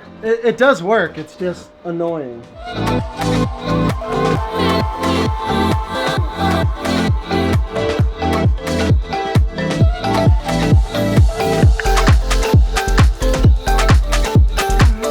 That is gonna suck to full weld. And this is gonna suck to grind. But we're in a pretty good place. This whole side's tacked in. I feel like it's honestly really solid. And once we get some Bondo over that and everything starts kind of getting smoothed out, I think it'll look phenomenal. It's just one of those things where unfortunately aren't good enough at body work to be able to do this the justice that we should. But I think this will work. I feel good about it, honestly. Yeah, it's coming together. The cab is going to be sealed up here very soon. I'm excited. Remember when we were like, oh, let's cut a car in half? Yeah, there's definitely times where I regret that decision. I'll tell you guys that. And still don't know if it was the right decision or not, but we have no choice but to finish it.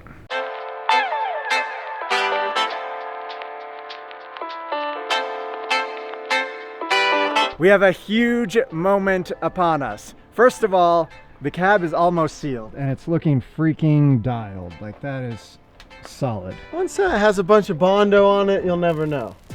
Yeah, there was just some grinding, some Bondo, some paint, but you can really see the vision. It is sick looking. More importantly, the time has finally come to see if all of the internal structure we added helps prevent the car from bending in half. The important part to focus on is this gap. When we were bouncing around testing it the first time, that moved around a lot. Probably about an inch worth of wiggle. So hopefully after adding our ladder and now that this is all like really solid, it shouldn't move at all. The goal is 0 change in distance. We'll see if we got that lucky. It feels solid. Oh yeah. I don't think it's moving. Oh man, that is so much better. It's almost like we should have finished building the car before we tried to tow a full trailer. At least we fixed it now. Yeah, there's a little bit on this side, but not much. And this hasn't been fully tied in yet. This is huge news, you guys. We didn't ruin the car. We caught it in time that we could fix it. Because if we had plated over that before adding the ladder, then we'd have to tear it all apart and that would have been a disaster. It's way better than it was. I mean, it was moving like a 1/4 inch, maybe an 1/8, but it's solid now.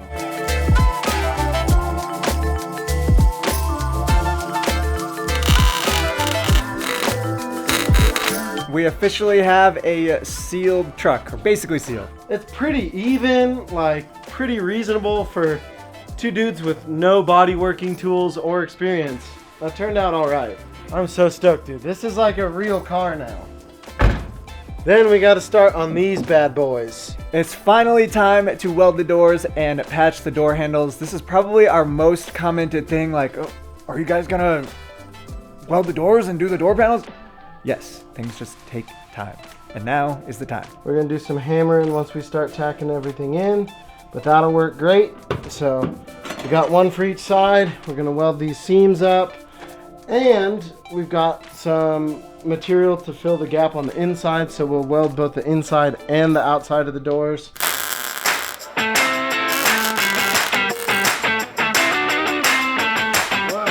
Gotta love welding bodywork. That's gonna take all day. Let's see what this looks like.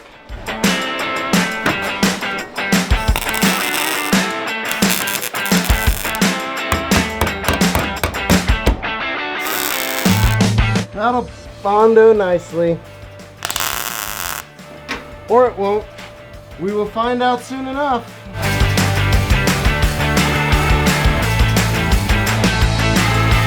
All right, more arts and crafts. So we want to make sure that we have the door welded on the inside and the outside. So I bent this little funky piece of 3/16 metal, and essentially that'll give us something to fill this gap. That way this whole inside of the door is also welded in a way that's hopefully adding some rigidity, some structure. It's really just one of those cases where it'd be hard to overkill this. I want to make sure this car doesn't snap in half.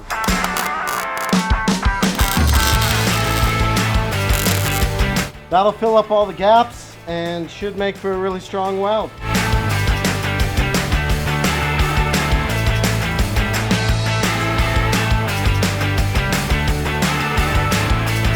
I admit I didn't take the best care of the Cayenne's paint. The hood got a little bit destroyed, and we are wrapping the entire car, but they said the wrap will not stick to this oxidized paint. So we got to try and polish it up and see if it makes it any better. Otherwise, we have to completely clear coat the whole thing.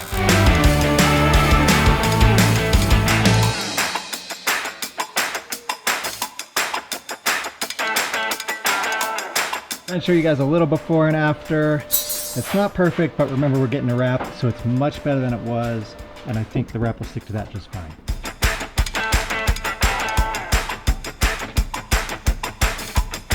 For 3 hours of polishing, I was hoping they would look a little nicer, but it is what it is. It's getting wrapped anyway. All right, guys, the car is sealed. The doors are welded shut. We made a ton of progress this week. The real trouble is we got to make this much progress every week. We got 51 days until SEMA, and there is still so much to do. This week, we're tackling bodywork and paint. We're getting a fully custom wrap, but you can't wrap over bare metal. And the wrap guys need the paint to dry for at least 30 days, so we better get moving, get into the rad factory, and get this thing done. When we welded all this together, we ended up with a little dent right here. I'm gonna do my best to try and pull that out before we start bondoing. I'm certain this is the wrong way to do it, but this is the way we're doing it. Pull that mamma jamma out. Hey, I think it worked. It's not as bad as it was. There it is. That's actually way better. You can see there's a little bit of a wave to this panel, so I'm gonna try and pop that out a little bit. Hey, there you go. There's a couple spots that I don't love. Now, onto the back wall, so we can hopefully have a nice, clean, uniform joint around our window.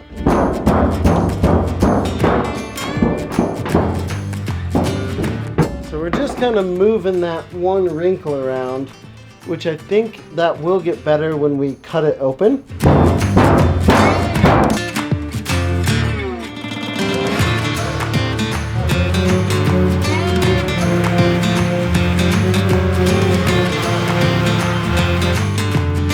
More cardboard as usual for the Rat Factory. So this little cardboard squeegee is essentially going to be how we keep that as even as we can between both sides. So we went ahead and we grabbed some fiberglass Bondo to do our first layer, and then we'll like use nice smooth Bondo for the rest of it. It's a little flexy, it's a little weird, so hopefully this solves a lot of those problems.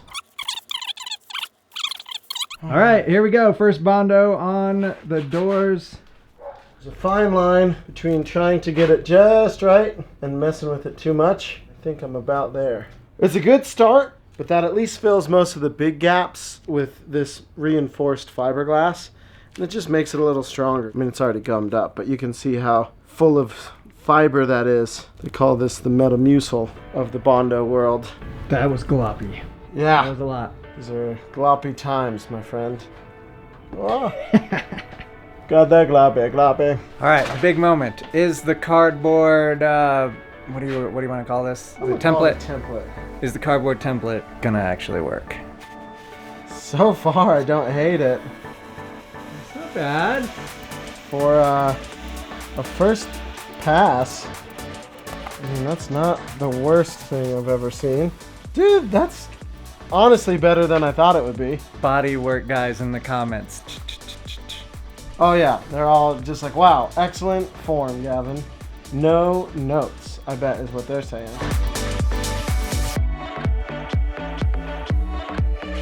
For the first pass, that's not terrible, I don't think. It's something. I mean, when you're inventing new vehicles, this is what you gotta do. Oh, this is exactly what they do in the Porsche factory. I'm certain of that. Yeah, dude, that'll shape out. A little bit of sanding.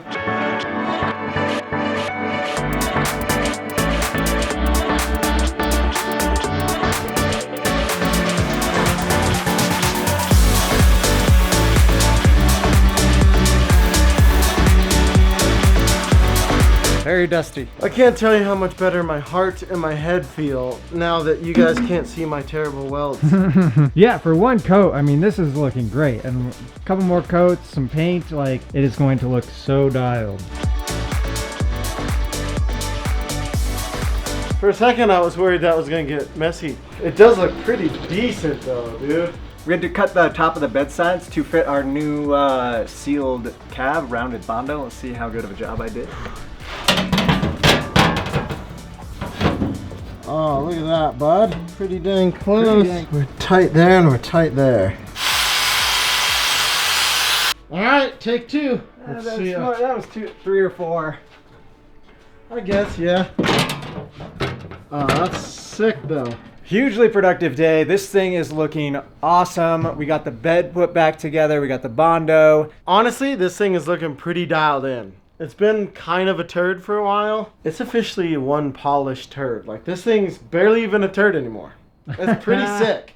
Dylan, we did it. This is a sealed, functional truck now. This was the vision, and there were times where you guys wonder if we're gonna actually get there. I see the comments, and we are getting there. For as happy as I am right now looking at it, I'm pretty nervous. There's a ton that has to be done before this is SEMA ready. Like, this isn't just going to some local car shows. Like, this is the biggest car show in the world.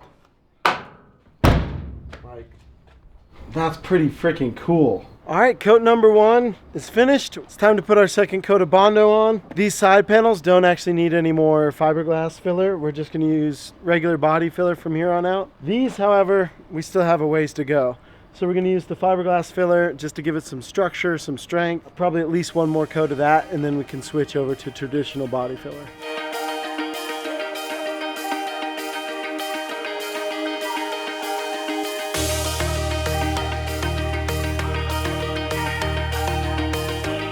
We are super excited to partner with Tune Outdoor on a camper for the Porsche truck. Their M1 camper is gonna be so sick on the back of this thing. We're here to test it and see how it's gonna actually look. Yeah, we're in uncharted territory. They've never had to put a bed on something as wild as this, but they can put a bed on literally anything. They've got a Ford Maverick, a Raptor, a Tacoma, an F-350. These campers fit on everything, and we're gonna make them prove it. Exciting, we're gonna get our first test fit. Quality control. Hi. Most other wedge style campers, you actually have to choose between having a bed or having a place to stand up. With the Tune, you don't have to do that.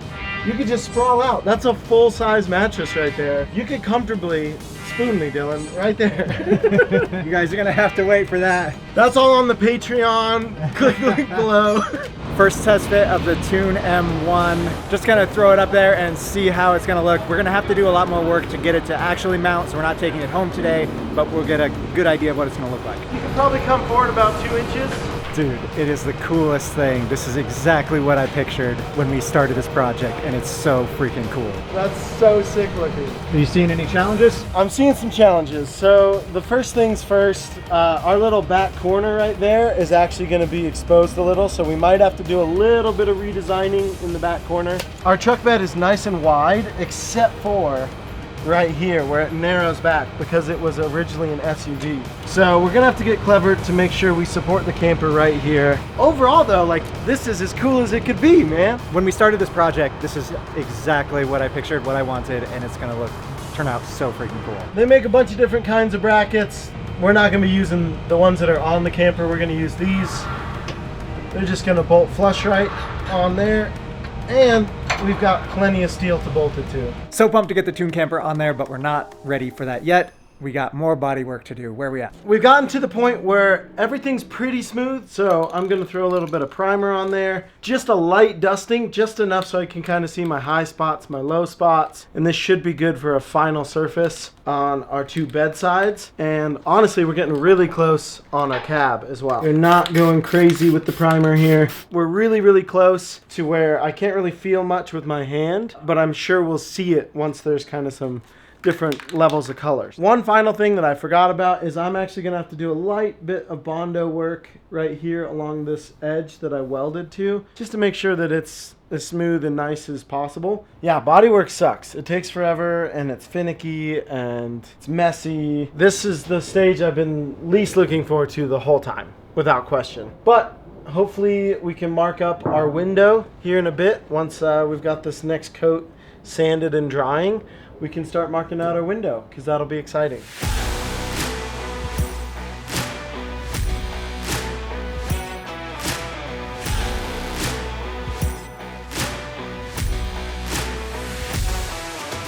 Dylan, do you know what time it is? Oh, please tell me it's time to finally put the window in so I can see where I'm going. A lot of people have commented on it, and Dylan hasn't stopped talking about it. This thing has horrific blind spots.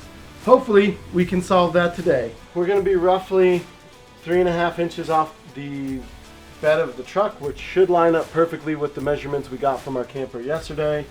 I like our reveal. It's in a good place.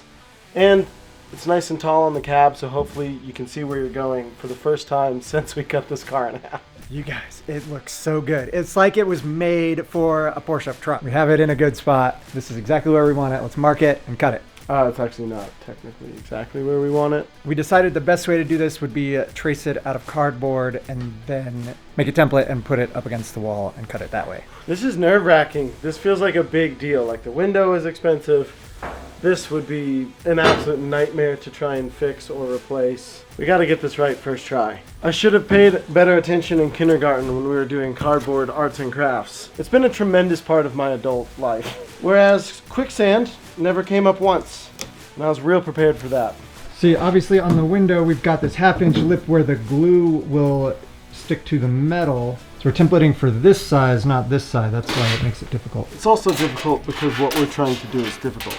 That is 3/8. We have no room for error.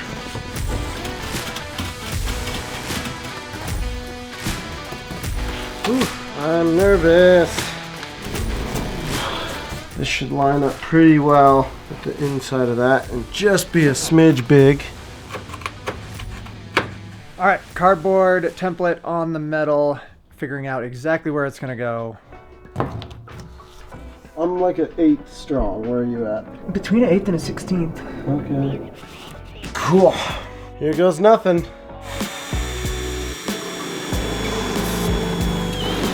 We are in it now.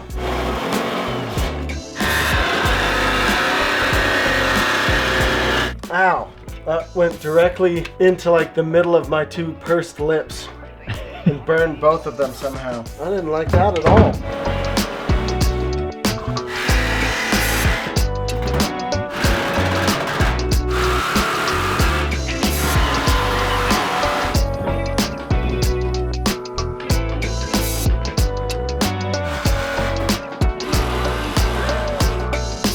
It's officially either much better or much worse. It's certainly not the same. It's gonna be so much better. I'll actually be able to back up the trailer now. It's gotta be real close. The sheet metal being as bent as it is more of a problem than I would have expected originally. So our big problem is that this little bottom piece is really wavy. There's some waves on the side. So that is our problem. Then we just have to make a relief cut. Not see anything around it.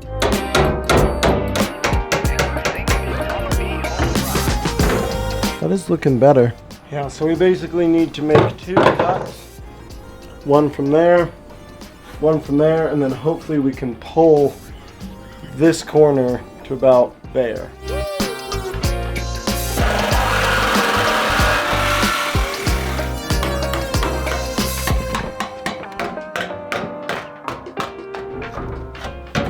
Boy, that's a lot better. This one needs to come out a little bit farther. That's not too bad. Nice.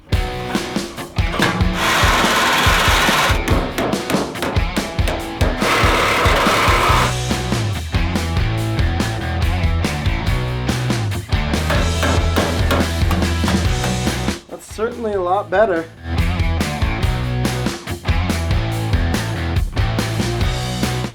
It's looking really good. All right, we have made the executive decision to mount the window from the inside rather than the outside. It just looks a little bit cleaner. All right. 4 on the money. 4 on the money. Well, that is a window. How's it look from back there? It looks freaking awesome. It's so good. With the window in it, it just kind of looks like it's a car. Like we didn't cut something in half, you know? Yeah, we're not that far off. I think by the end of this video, we're gonna be back to factory looking. You're not gonna be able to tell that this is completely garage made. Well, I think the next steps are to kind of start welding all this stuff back into shape. Do you have a strategy for welding it so that it doesn't warp like it did the first time? Unfortunately, there's not like a super great way to do that other than to just go unbelievably slow. Like literally tack, go to the other side, tack, wait 30 seconds. Like it's just gonna be unbelievably slow because it's pouring heat into the metal. So much work to get this back window in, but it does look real nice.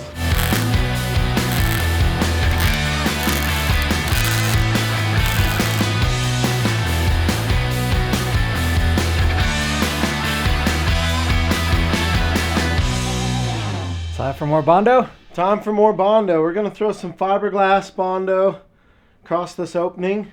We decided it would be better to Bondo with the window in so the metal won't move and crack the Bondo. This is my least favorite thing to do.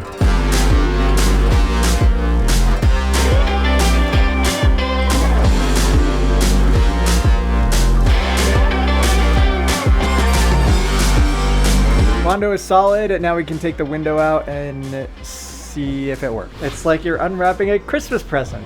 Yeah, only instead of a Christmas present, it's the cause of all my insomnia. All of the screws are out of the window, and guess if it's moving or not. I still think we can get her out. It's just gonna take some serious cajoling.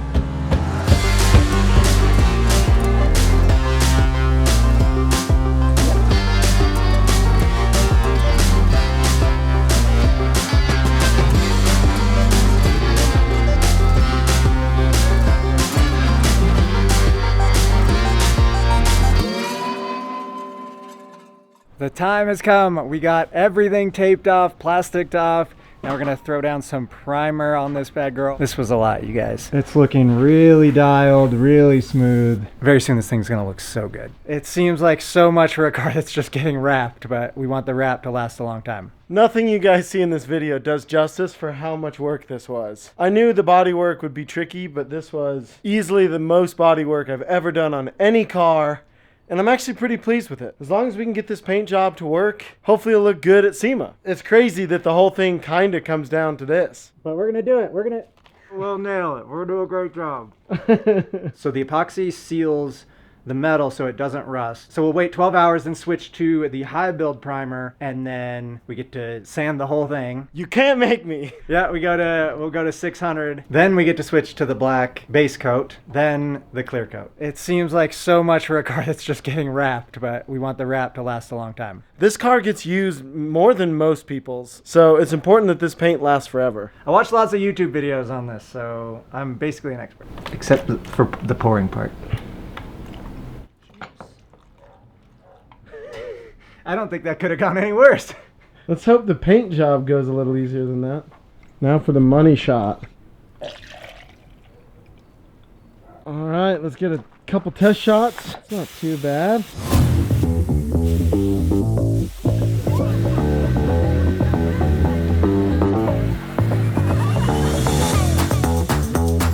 All right, we let the black primer set overnight. This is our first glimpse at the beast.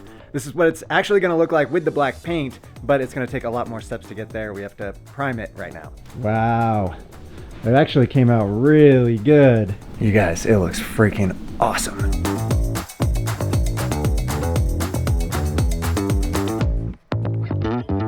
Time to get this thing fully primed.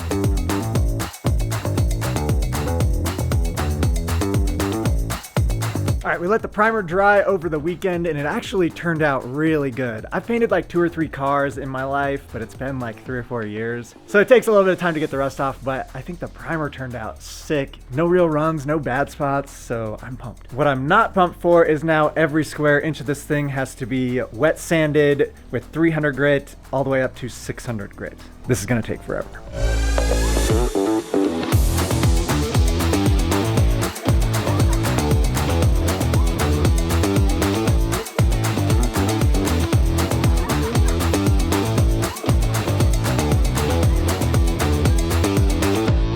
Look at the shine on that with the 600 grit. I don't know if you guys can tell on the camera or not, but this thing is so smooth. So it turns out you're supposed to wrap the car with paper and not plastic Because it's just gonna flake off like this when we go to spray it and then leave these chunks of paint all over the car. We're learning lessons here. We are redoing it the correct way. Old Rad Factory would have just done it anyway, so it's still progress.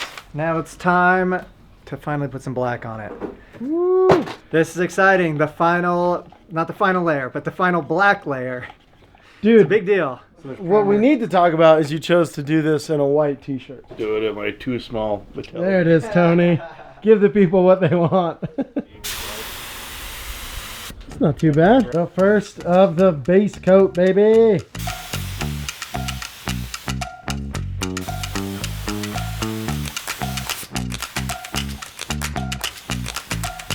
I'm actually pretty pleased with it. It's not perfect, but we're gonna do 2-3 coats, and so it should be dialed. As long as it'll look good under a wrap.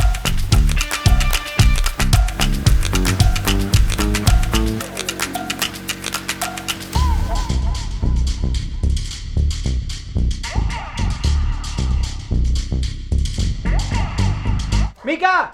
Quiet on the set! Dude, it's coming together. All right, we've done 2 coats and it's the best paint job I've ever done. I'm super pumped. This is really good. Remember, this car is getting a wrap, so we're not going for perfection, but it looks pretty freaking sweet. And to see it, the whole thing trucked out, like in one color, it's incredible. I am so pumped. I knew it was never gonna be perfect, but it is slightly better than I thought it would be. And that's crazy exciting. You would never know that that wasn't just like part of the car originally. We've been going back and forth with the wrap company and it's gonna be so good. We will update you guys as soon as we have like a rendering or something. I'm really excited for that. It's gonna be the sickest Cayenne ever.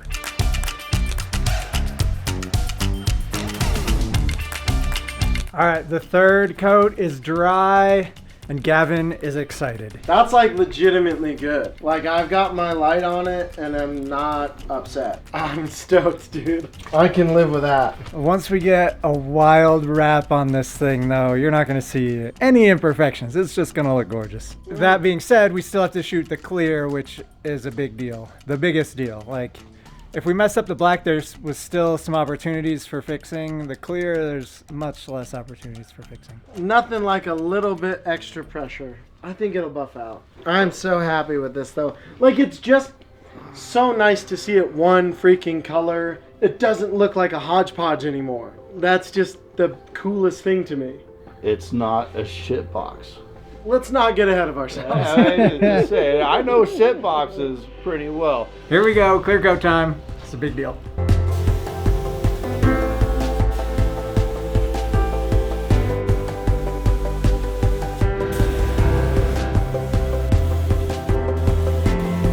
If you guys want to support the Porsche truck and all the other builds, make sure and check out theradfactory.com and pick up some merch. It's Christmas morning, Dylan.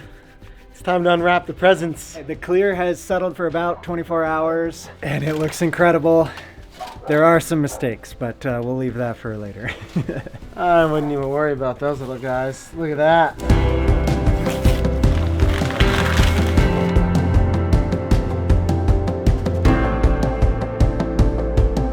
First glimpse. Let's close the door and see it. Oh! Foiled by the Harbor Freight bucket. Dude, are you kidding me, Dylan? Are you kidding me right now? Oh my gosh, dude. It's too good. Right. It's so good that nobody's gonna know it wasn't factory, and then people are just gonna walk on by. The real question is, can we go to the Porsche dealer and fool them into thinking it's a real truck? Do you guys want to see that video? Leave us a comment. Oh boy, how does she look? Oh my god. First time in the light. Oh my god, dude. It's unbelievable. It, like, from that very first cut 2 months ago to this, the transformation is ridiculous. I'm so proud of what we've done. If I gotta do it, I'ma do the most. Since they paid to see a show, got the South overflow, yeah. If I gotta do it, I'ma do the most. Watching me to take no raise a toast to the goat, yeah. We promised you guys a Porsche truck and we delivered. This thing is so sick. It rolls. I'm staggered right now. Like literally 10 out of 10, this is the best thing we've ever done. I've wanted to give up at least 100 times doing this freaking build, and you would genuinely think this is just how this comes. Like, this isn't finished yet, but everything that is finished, you would just think this is from Porsche. Like, that looks so good. I'm losing my mind right now. We've been having conversations with the wrap company. That's coming very soon. Hopefully we'll have a preview for you guys in the next video. We are Raptor lining the bed. Don't you guys worry about it. We just didn't get to it in this video, but coming very soon. When we first started this project, there were a lot of doubters. Maybe not you guys, but definitely the Facebook guys. They went so hard. I'm so proud of what we accomplished. This thing is better than we could have ever even hoped for. This is the world's first Porsche truck, and it's good. But I was like, man, that can't be no goddamn Porsche. Yeah. When we originally designed the bed, it was going to be like a normal slide-in style camper. So we made the bed very straight and level on the floor and the sides, and the bed sides didn't matter. Then Toon saw the camper and they were like, we gotta hook you guys up, which is awesome. The problem is we didn't make the bed sides level, and they need to be level. So we have to make this front edge come all the way out to about there. When we had it designed for a slide in, nothing was going to be resting over here, so it really didn't matter. Now that the topper is actually resting on the bed rail, we need to be supporting it right here where all the weight is going to be focused. We're going to bring a piece of angle iron out. We're going to do an angle iron down to here, and that should be plenty strong. That's almost perfect. Look at that. I'm pretty pleased, man. It's like fabrication Gav never even left. Bodywork Gavin is dead forever until we start working on the Miata. Oh yeah, we officially have the width that we need. Now we just need to carry this flat and level all the way to the back. Oh, would you look at that? We're pretty dang close. This is literally what is going to support the camper. Obviously, it's not going up here. We're gonna notch it for each one of those, which rests directly on our flat stock, which will keep us nice and level. And then we'll just have it butt right into this piece. We'll notch it to go around all that sheet metal.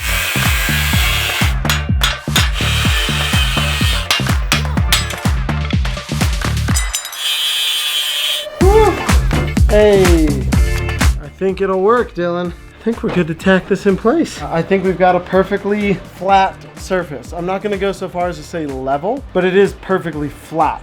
And that's a good start. Really bulletproof now. Like, this stuff is super solid. Before we get too far ahead of ourselves, we're gonna retest fit our aluminum. So now we've got a nice flat piece of aluminum, but we got a big gap over here. So what we're going to do is actually score the backside of this aluminum and try and bend it down so that we maintain a pretty tight gap all the way down through there.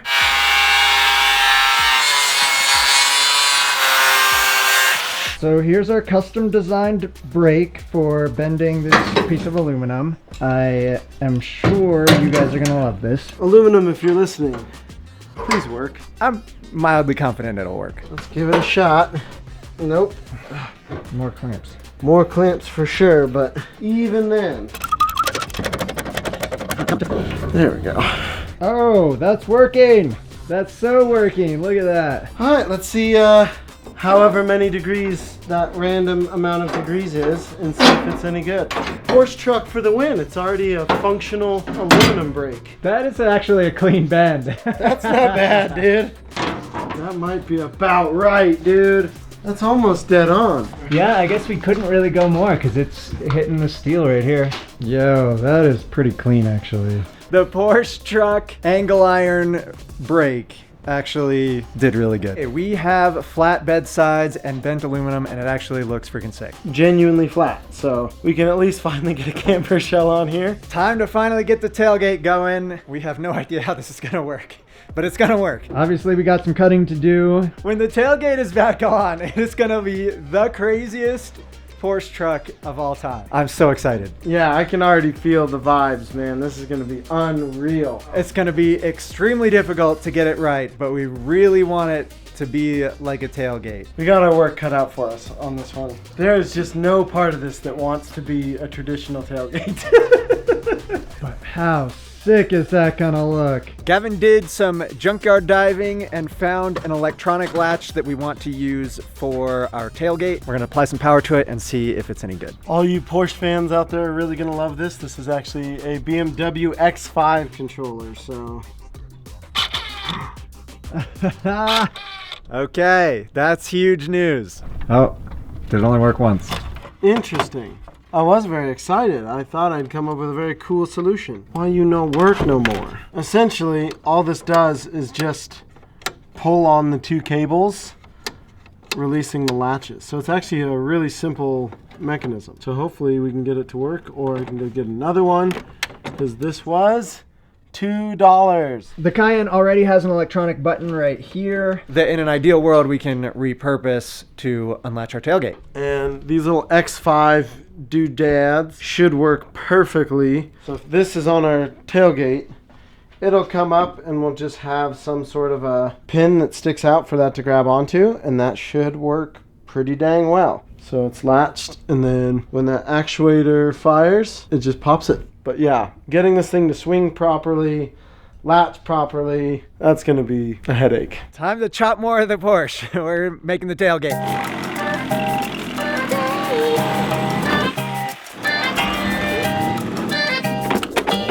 We need this to be roughly flat when it's done, so we can coat it with aluminum. So we just need to make ourselves a line that keeps this roughly flat. All right, so we got to get rid of all of this to get that to fit right. So back to the chopping block. Much closer. We are still hitting though, which is tremendous. Look at the tailgate though. That's gonna be so sick. I think it'll be cool, man. I think final cut and then we can mock it up for real.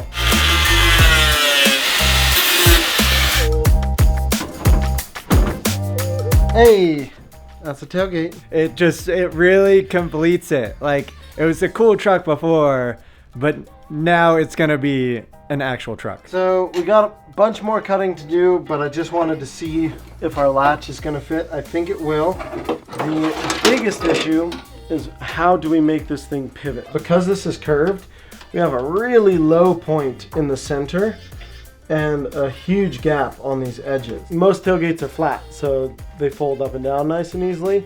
Because this was designed as a hatch, that really didn't matter. I think there's gonna be a lot of engineering involved on this. All right, so this is definitely nowhere near finished, but because I'm a visual learner, I kind of had to tack this thing in place. Hey, it does pivot at least. We're running into a lot of stuff down here. Yeah. This is actually turning out to be quite a struggle. This idea is not gonna work. Most tailgates are flat. This is crazy curved. It's got about 2 inches worth of curve from our rearmost point on our body panel to the front, which makes any sort of hinge action a nightmare. This first concept let me know what I needed to do, and that's start completely new. We're not close. Maybe V2 will work. The goal is to relocate the hinges from here like a normal truck to the middle, just because of this curve. It wasn't working.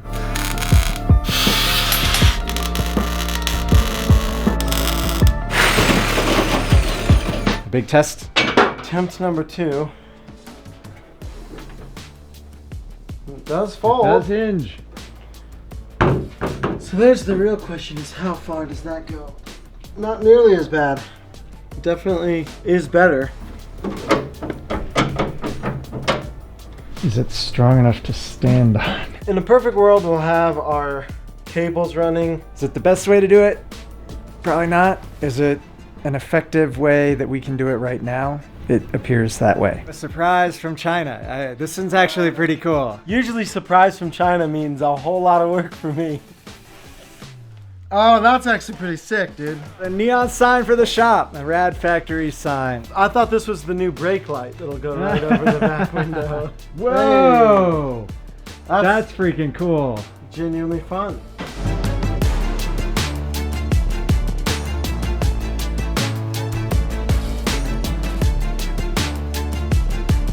Does it work with the bumper? That's what we're here to find out. It looks really good. So this is our problem right here. This bumper to tailgate ratio. She bass. Big old piece of aluminum sure does look nice, but there's definitely no way we can leave this aluminum on there because it'll just dent the tailgate the first time we drop it. So new solutions must be found.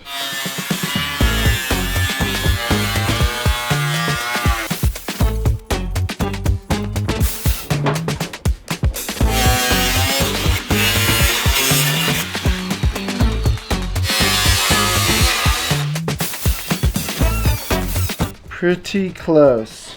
Unfortunately, I think we have to take a little bit more off. It's relatively flat. Taking a little break from figuring out the bumper to try and figure out the latch, because that's another big deal. Almost like that. Pretty close, really. My only worry is this thing. Are we gonna chop this out? I hadn't gotten that far. I was mostly just trying to get the latch to work. Okay, I just didn't want us to like base the latch positioning on this thing that may not be there. The curves on this car are just really messing with us right now. To have the tailgate be flat when it's laid down flat. This piece can't be there but if we cut it off, we don't have anything flat up here. Yeah, it's a whole thing. Right now, everything's actually pretty nice flat when it's down, except for this.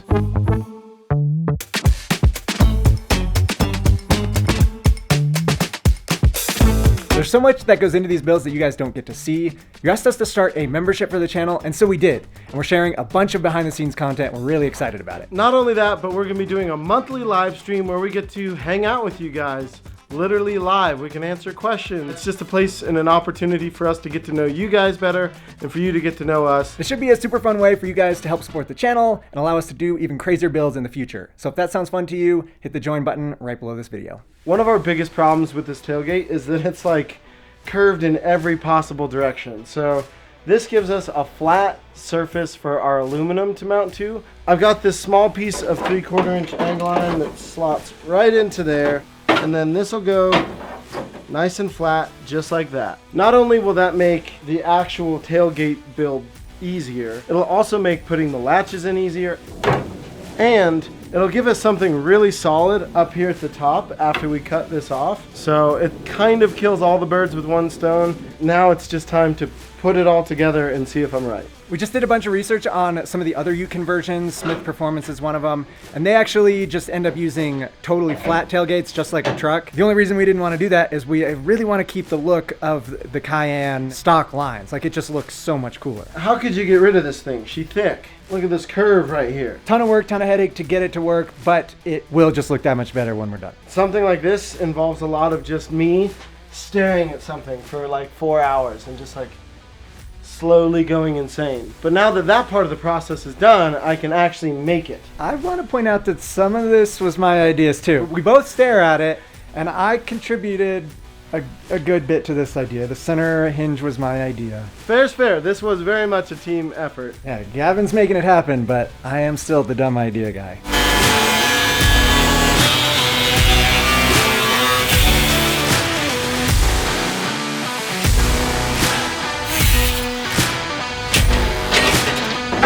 Tie nicely like that. So it'll be nice and flat across there. That'll work. You can see where I've got a bit of a high spot, a little persuasion with the hammer, and that'll go away. I think we're good to tack this front piece in, and then we can kind of start playing and make sure everything is flat. We're just trying to check for flat, which I'm pretty happy with. I think that will be perfect. Oh, and that'll be a nice flat interior as well, which I think will just look really nice.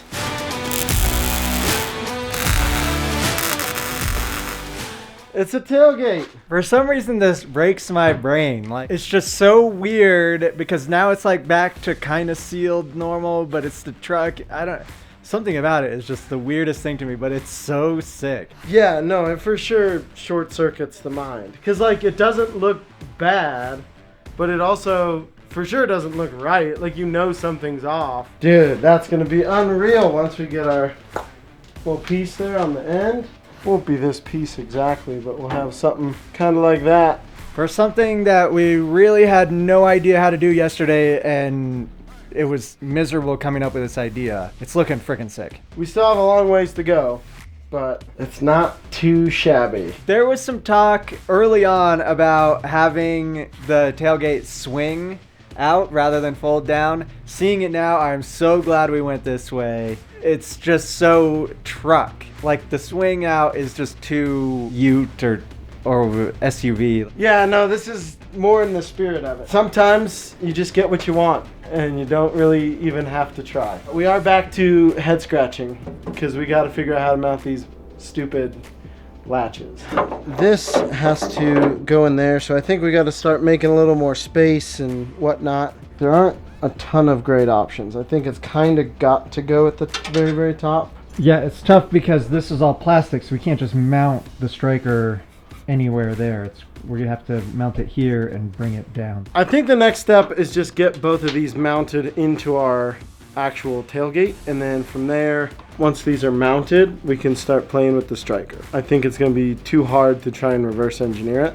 If this works, this is gonna be a cool piece of engineering. For sure, one of the coolest things I've built. I'm gonna be stoked. More curved problems. Yeah, it's really close. I think by the time this gets all the way up to there, it's not gonna work. Realistically, it's gotta be like way over here. Notch this guy out a little bit more.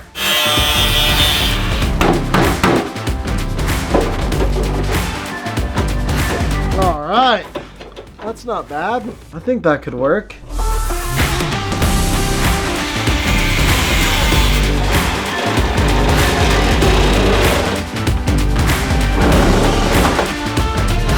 If I'd had that idea in the reverse order, that would be a really good way of doing that. That's almost perfect. So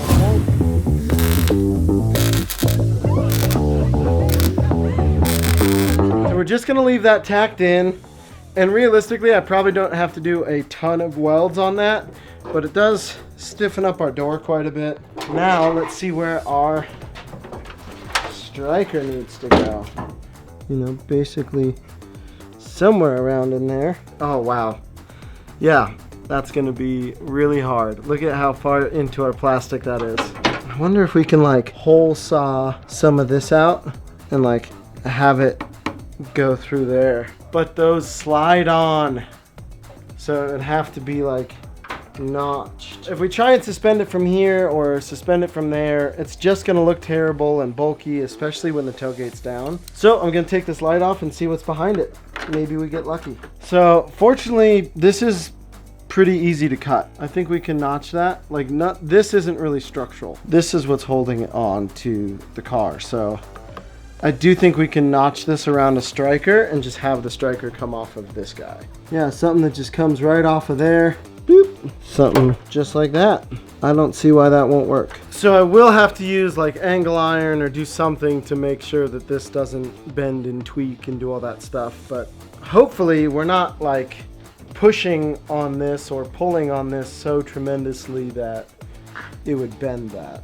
Like, in theory, it's not ever under a ton of load. It just needs to be able to latch. Big moment. Does the tailgate latch actually work? Dude, that is just tacked on. Feel how solid that is. Weirdly solid. And then in theory, look at that. Wow. Oh, Dude, that's so sick. I can't believe how hard this thing was, and it's actually working. now we got to see if we can get the brake light back on before we go too crazy. She's gonna be tight, but I think we just slot this bad girl open. Obligatory cutting holes in the Porsche. Okay. That'll buff out. The real question is, how close did we get? Okay, so we're pretty dang close, but like I suspected, we're gonna have to come past this. That's our problem now, is we're hitting back there. I could for sure grind some of that down, so let's start with that.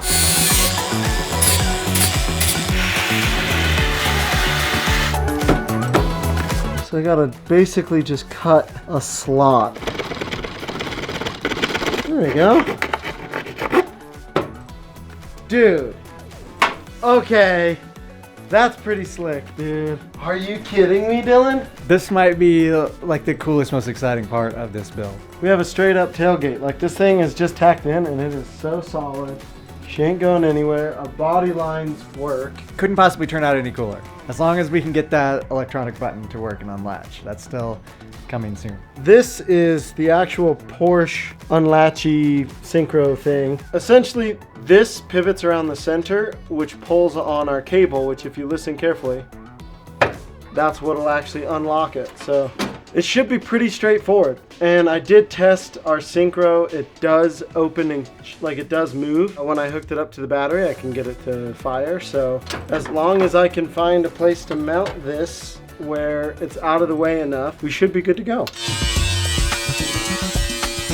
We're at Brian's shop so he can TIG up our aluminum bed. Doing a little trim piece on the bed to make it look a little bit nicer. We got to cover this little gap here, so we got this 1/2 inch that's gonna get welded right there. Is this gonna melt our brand new paint? I'd say 50-50. So the reason we're having Brian do this is he has a TIG machine, and hopefully we can reduce the splatter, we can reduce some of the heat, and we're just tacking it on. Then I can go fill it with our spool gun later on, because all this is getting ground smooth anyway. Hopefully we're not pouring a ton of heat into this. As you gloved up in the thickest gloves I've ever seen you wear ever.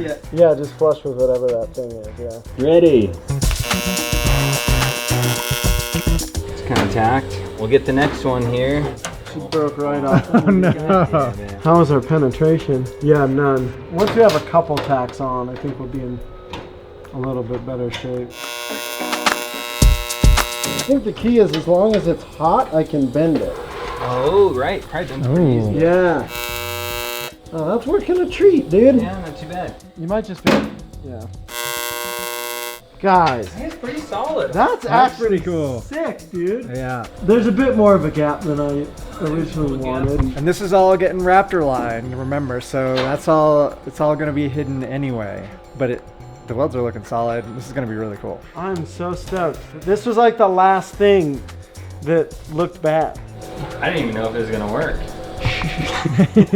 Why would you have anything other than complete confidence in all of our shenanigans? It could go exactly the way we think it's gonna go, or it could go absolutely not that way. That's literally the entire Porsche truck project. Yeah. Like that looks legitimately nice. We gotta fix this spot for sure. And I'm not sure what the best way. It's Porsche that f***ed up. Actually, that did move it a little. Oh, that's actually way better, like truly. That moved it from like a huge gap to a reasonable gap.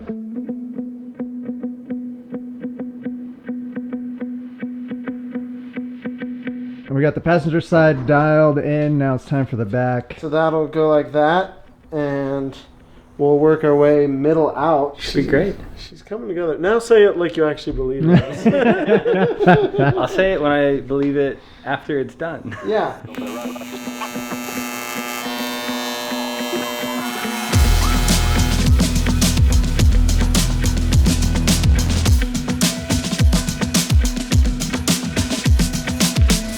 We got a little astray. The gap is really nice here, and then it just gets not so nice. I mean, the real problem is I'm just too strong, and I bent the aluminum too hard. That's really what it is. It's not that I was not paying attention.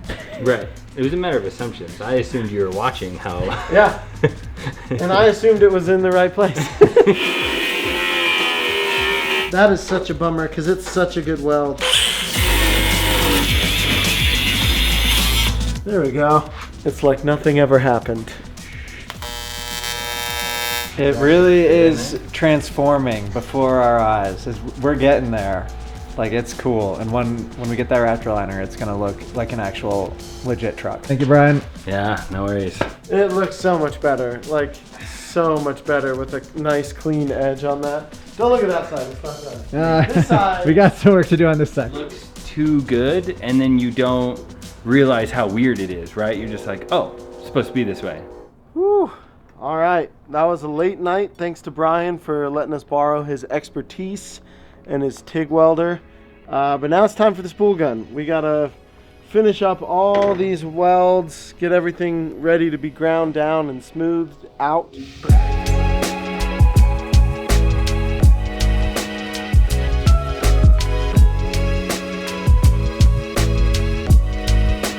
I was able to bend that in and like get it a little closer.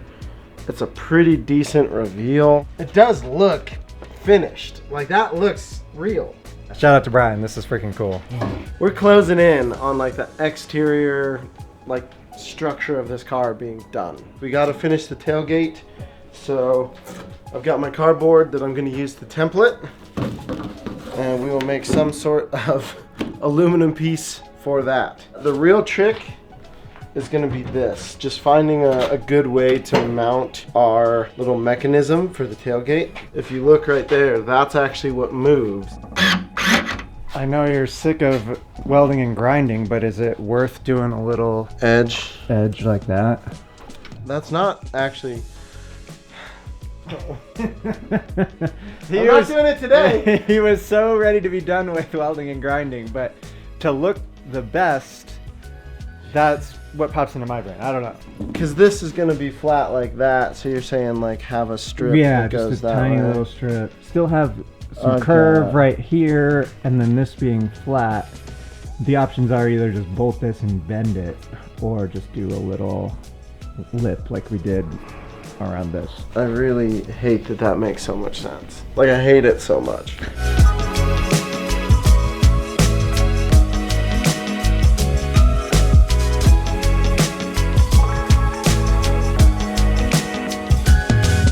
Just like that. Oh, let's go, dude. That's unreal. One final test fit of the aluminum before we slap the Raptor liner on there, and it's all coming together so good. Once it's all black, it's gonna be so clean. There we go, the final piece of the puzzle.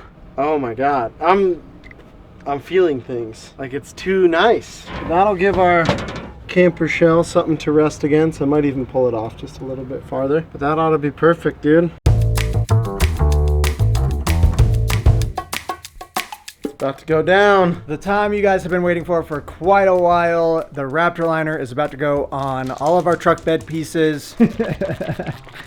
This is absolutely going to transform the look of the car. It's kind of the last thing exterior-wise that this thing really needs on our side. There's maybe to lift some wheels and tires and that kind of stuff, but on as far as our side goes, like this is basically it. As far as fabrication, the truck is done on the exterior. Like maybe we'll do a front bumper if we have time, but this is big, man. I'm so excited.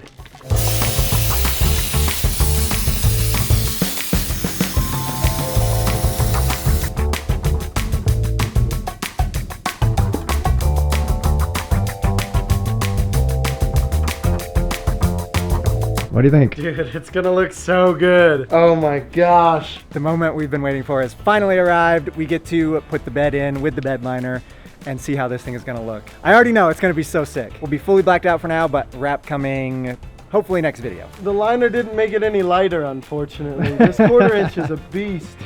Oh, that looks so sick. Look at that. That's gonna be incredible.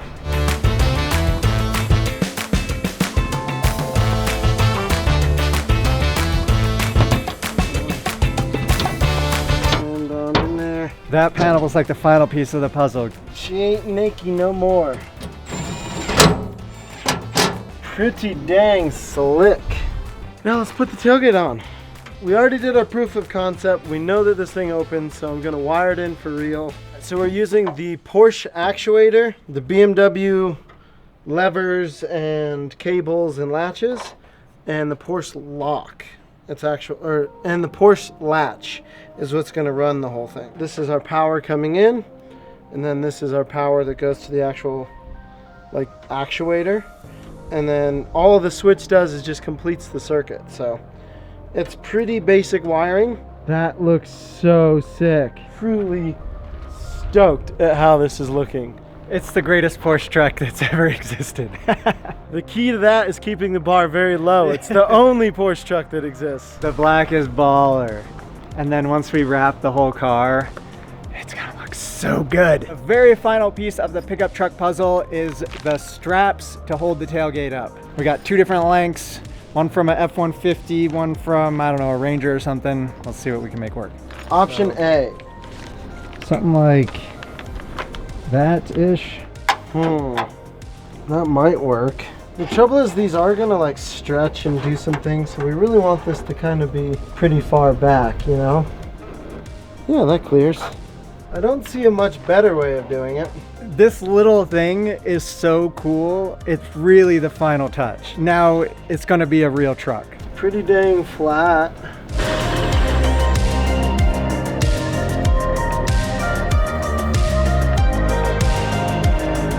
All right, we got it tacked in. First Tacked in. test. This side's a little loose. It's gonna be really hard to get this to be perfect. But this is the real question. Will it still close? And it does. Wow. That's so good. It's holding me. Heck yeah. So I'd like to try and shimmy this guy up just a hair, just to get it as close to perfect as I can. It's officially a truck. It's got the tailgate and the tailgate holder uppers. I'm doing tailgate stuff.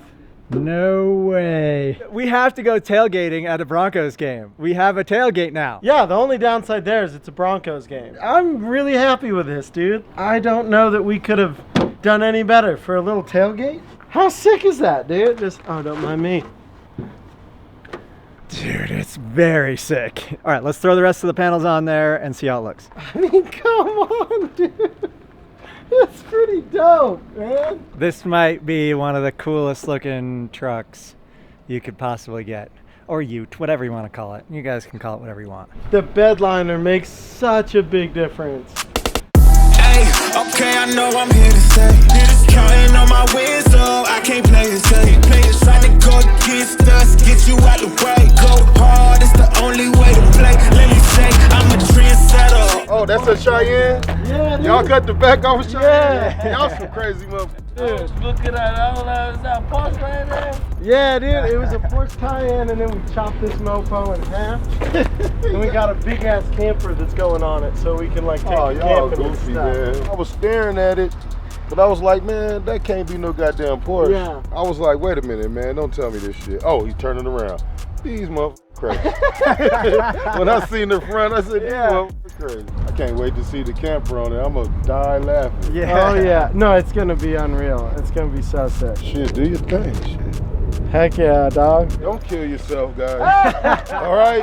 Hey, fool. Yeah, take it easy. Something boy. happened to Gavin, I need that camera. We promised you guys a truck bed and we nailed it. This thing is so good. It's crazy. Like, it just looks like a car now. I'm over the moon excited we were able to keep the original hatch for the tailgate, and the working electronic button is so sick. Yeah, the original Porsche parts is just the sickest. Doing real tailgate things, it really tied this whole thing together to get the tailgate wrapped up. As far as the outside of the Porsche truck, it is done. This is the German El Camino or some shit. We partnered with WePrintWraps.com to design the wildest wrap possible for the Porsche truck. It's in this box. Let's get it open. I can't wait to show you guys what's inside. WePrint Wraps made it super easy to get a custom designed livery for the Porsche truck. We just sent them a bunch of designs we were inspired by, and a few days later, they sent us back this, and it's so wild. Let's get this thing opened. Unboxing. Let's get this unraveled and reveal the craziness. Okay, if this isn't Rad Factory, I don't know what it is. By the end of this video, this wrap is gonna be on the truck, so don't go anywhere. We got some work to do before that though. It's finally time to mess around with this interior, which means we can say goodbye to this trashed seat and we can start pimping this ride. We aren't using any pieces from Temu, you guys will be happy to know. Just Amazon. We have 2 weeks to finish this whole thing, install a camper, install a lift. Plan for today is headliner. Fortunately, we can't do anything too crazy with it. It's just stock one going right back in. Honestly, that'll look the best. It's gonna feel just normal, which is cool, because it's not. To that back wall is 7 1/4. We're at 7 1/4 on both of those, which feels good. We're gonna double check our measurements inside. As long as that looks good, we'll make our official line. And then I think we just have to be brave. Mika, quiet on the set. I keep telling myself, oh, this next part, that'll be the easy part. None of this is the easy part. Yep, this is a big one. There's only one shot at it. Gulp. I wish that after all this time I felt super confident that everything I made was gonna work right, but it doesn't.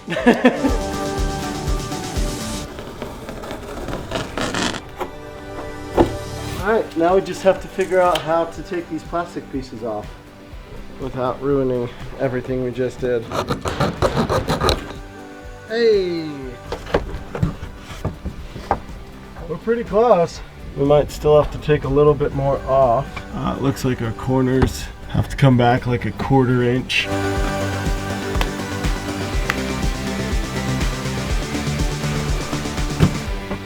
This guy's probably in the way as well.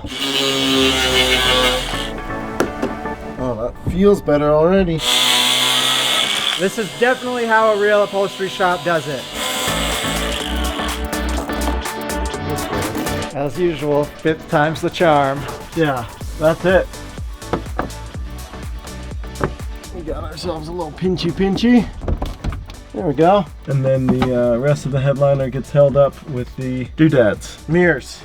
That's what they're called. Doodads is the German term, which is why I was using it. Sorry if that was confusing to the viewers. This is very exciting. We're just doing some last minute measuring. I'm having a small panic attack, but fortunately I'm in a nice closed dark box. Feel very safe. We're back at Tune Outdoor doing one final fitting of the M1 camper. We made a lot of changes since last time. Let's see if it worked. Just like always on this channel, it's a little bit of good news, bad news. Good news, this thing looks incredible, and our slider literally matches up frame for frame with the camper, which is sick. The less good news is I misread the drawings that they sent me. I'm gonna have to do a little bit more metal work, but we shouldn't have to mess with any of our aluminum panels. Everything's gonna be just fine, just dandy. We just have to make sure that I do it right this time. Essentially, the camper is wider than we anticipated, and so we have to add a little bit more bracing under there to get it to hook onto. Check out how sweet this thing's gonna look.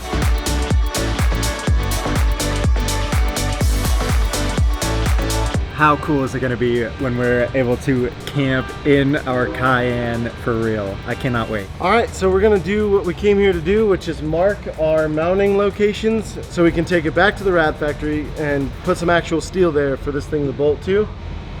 Oh, right on the nuggets. Oh. These brackets are what attach the camper to the truck. We'll just bolt it right through there once we have some metal down there. We're at 19, maybe 18 and 7/8 to the center of our wheel. We are getting a lift, and they are actually sending us an offset, so the back will be a little bit higher, but with the camper it should level it out perfectly. How much squat do you think there is? When they take this off, what do you think that 19 number will be? I'll go 20. I'd like it to be 19 and a half, because that's the offset that we have. I don't think it's gonna be 19 and a half. Forklift operator. I don't think it's as much squat as I guessed. I think we're gonna be fine. Dylan, it's 19 and a half. That's great news. Happy to be wrong. That's actually not that much, to be honest. That's why the tunes are so nice, is they're super light. That thing's only 450 pounds. And this car could theoretically put 3 adults in the back seat. That's pretty close to 450 pounds. We got a little bit more work to do, but next time we're back here, we are installing the camper for real, and it's gonna be so good. I can't wait. Right here, where all this sanding has happened, and you can see James's reflection, all the orange peely, James is here to make that go away. Yeah, we're gonna do our best, buddy, for sure, for sure. So we're just gonna take and stage down different sandpapers, and then we're gonna try to finish it up with the tools, see if we can get these streaks out of here so the wrap looks really nice. A lot of you guys have been talking about how trash my mustache is, and that's why we brought a real man onto the channel. James is a firefighter with the Denver Fire Department, one of my best buds, and he does incredible paint corrections on cars that deserve it way more than this Porsche. So if you're in the Denver area and you need a paint correction, James is the absolute man, and you'd be lucky if he got anywhere near your car.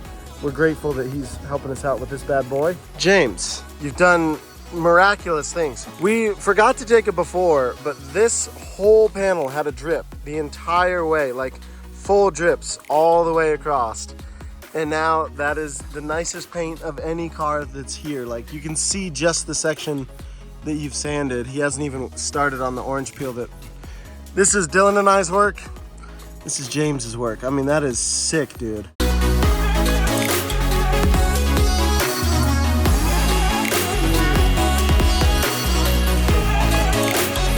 So while James is up front polishing this turd, I'm gonna go ahead and fix my mistake. Tune sent us some very detailed drawings, and I misread them. And so now I have to fix the car. This rail was designed to support the entire camper.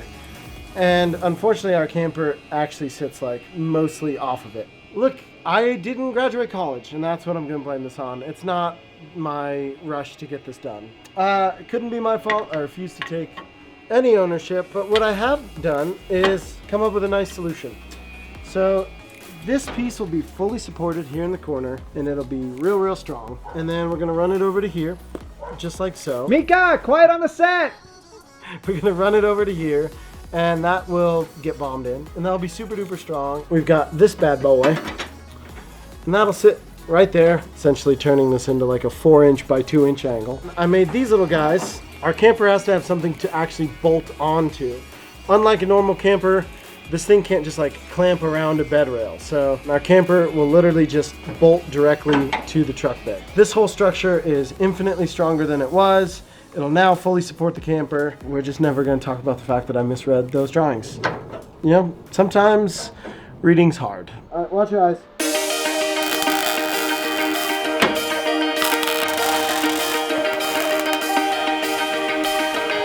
That's a mirror. I knew it could be salvaged, and it is solid. Yep. James got his one mirrored spot. I got my spot. In the probably one of the hardest spots you could do it. To prove that he knows that he can do it. With the wrap, there's no point in doing the whole car. It's basically it's all getting covered up. Yeah, it's all gonna get covered up. Get covered up. Just like our feelings, we're gonna cover all these up. We're gonna squash them, hide them.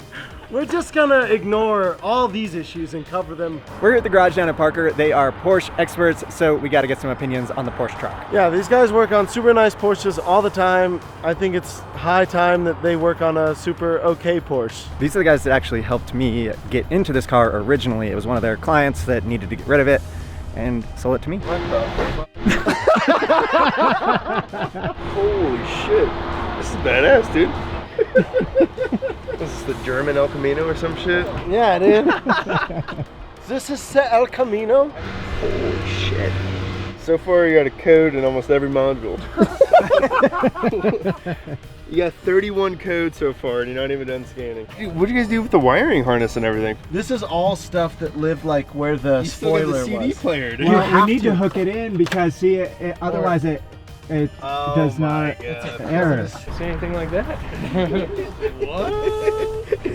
Yeah, this is definitely a head turner. All right, final answer. 63 codes. Oh my god.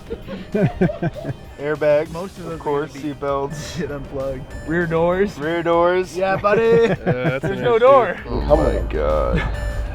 This is factory. Everything. Like, I will never see this ever again, man. Well, I think it's freaking cool. How many codes do you think it had? 114. Have some pace. 60. Yeah, that's light. It's light work. Lightweight, baby. All for the rear doors. So it's, yeah.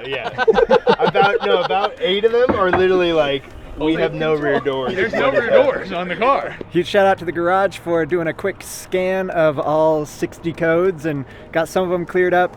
Have a couple parts to buy, but also there's a problem that only the Porsche dealer can solve, so we're gonna have to take it to the dealer. We know you guys are gonna wanna see what the Porsche dealer says. All right.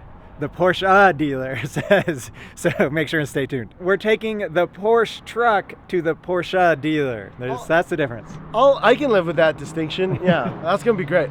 You guys wanna see it, I wanna see it. Do you think they'll just refuse a service? We gotta get the interior finished, so let's get to it. We do have a decent little interior. Everything is mocked up, it's screwed in, and that means I can go ahead and cover this stuff with felt.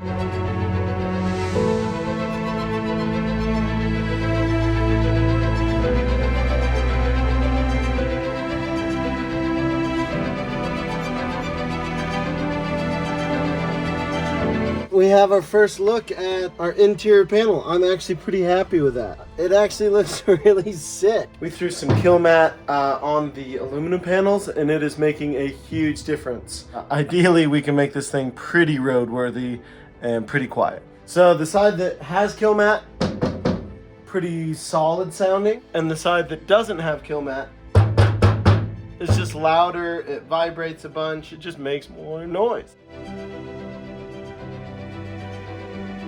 All right, time to start working on the front bumper. So if we can bend a bar just like we did in the back that matches up with the plastic bumper line, just a nice round piece of tubing right here that matches this plastic, and then we can mount some sick rally lights right here. First we gotta move the plastic bumper cover, then we gotta remove the metal bumper and then we'll build something to replace everything. How many days do we have left, Dylan? We take the truck to the wrap installer in 2 days. So we have 2 days to build this bumper. I think we can do it.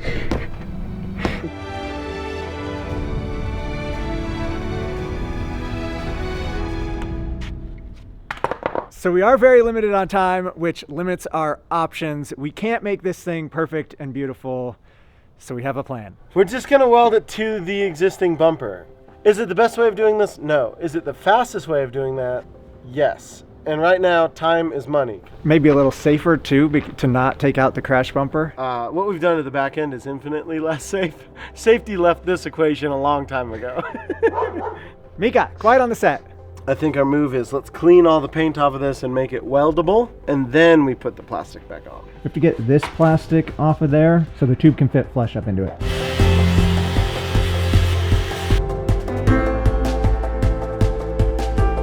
Something about like that. Now it's back to trying not to ruin tubing bends. We break the tube bender out like 2 times a year, so it always takes a little bit to remember exactly how the offsets work, but I think we're good. We're about to find out. About decent. Now I just have to do that like 15 more times.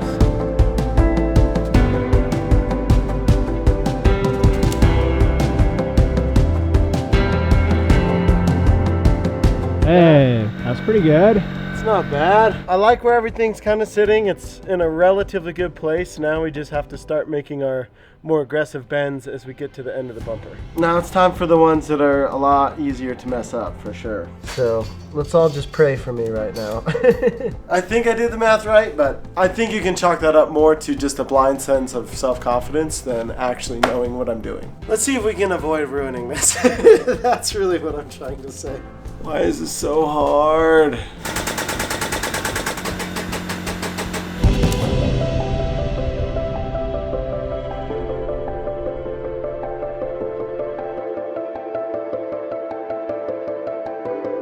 All right, the big first test. We got everything bent and cut. Will it work? It's not bad. Hey, dude, it's freaking sick. Nice work. Oh, yeah. Build some little brackets come off of here and then have a bunch of rally lights. It will be worth the effort. Sure, that's what they all said. Let's cut a car in half. It'll be worth it. It is coming out pretty good, though. Well, it's no longer summer. It's officially cold and rainy, and one more day would have been really helpful. But we at least got this bent, and now we can get it tacked on inside the garage where it's still dry.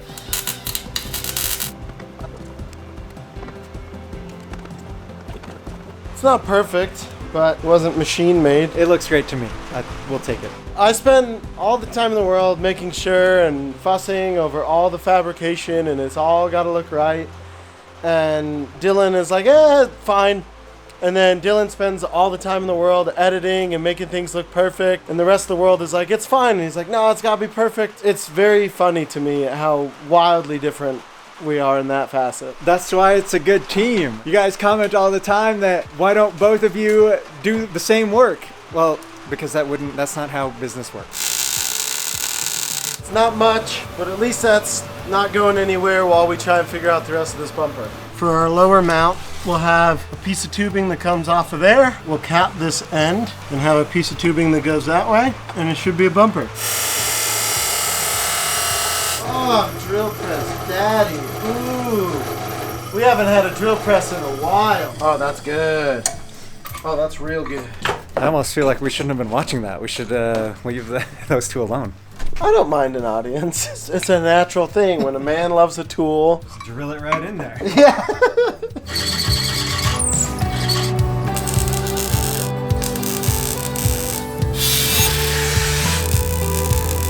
Why is it that all of the most inconsequential welds I do are like really nice and that pretty? That is really nice. Like just buttery smooth and dialed, and then I'll be like, all right, you get one shot to do this nice thing, and then it sucks and it's poopy and it's just covered in bird goop. In theory, something like that, and then yeah, do something similar on the side like that. I think that that's gonna look better anyways to have it kind of angled than straight like our aluminum. Nice notched tube is just one of the simple pleasures in life. Oh, you f***ed Gavin. Yeah, the whole piece is just like a little bit short. Too far off. My plan was correct. The piece I was trying to use never would have worked. It was just an inch and a half too short. Like there was no way it would ever work.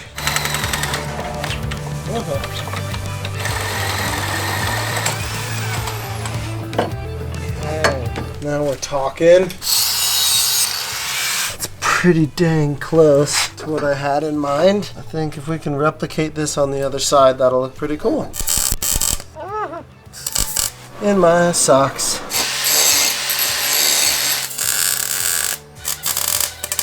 Yeah, it looks pretty cool. And then we'll just do aluminum skid plate from there to there. I know it's been a headache and you didn't want to do it. I think we'll be happy that we did once it's all said and done.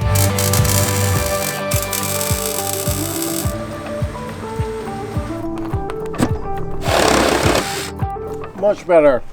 See, sometimes you just need to cut more stuff. It's all right.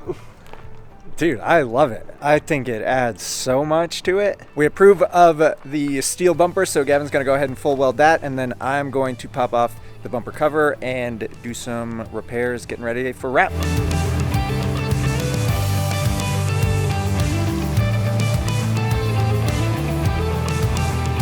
Got it bombed in. Now we just gotta paint it. And we don't have any more plastic or anything like that, so we're doing what real professionals do, and we're using cardboard.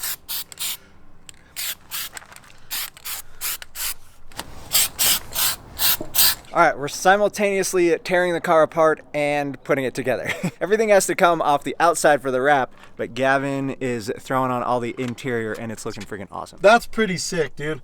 Once we get some black screws, that'll do phenomenal. Got the truck as clean as it's gonna get. Let's head over to 99 Wraps and get this thing wrapped.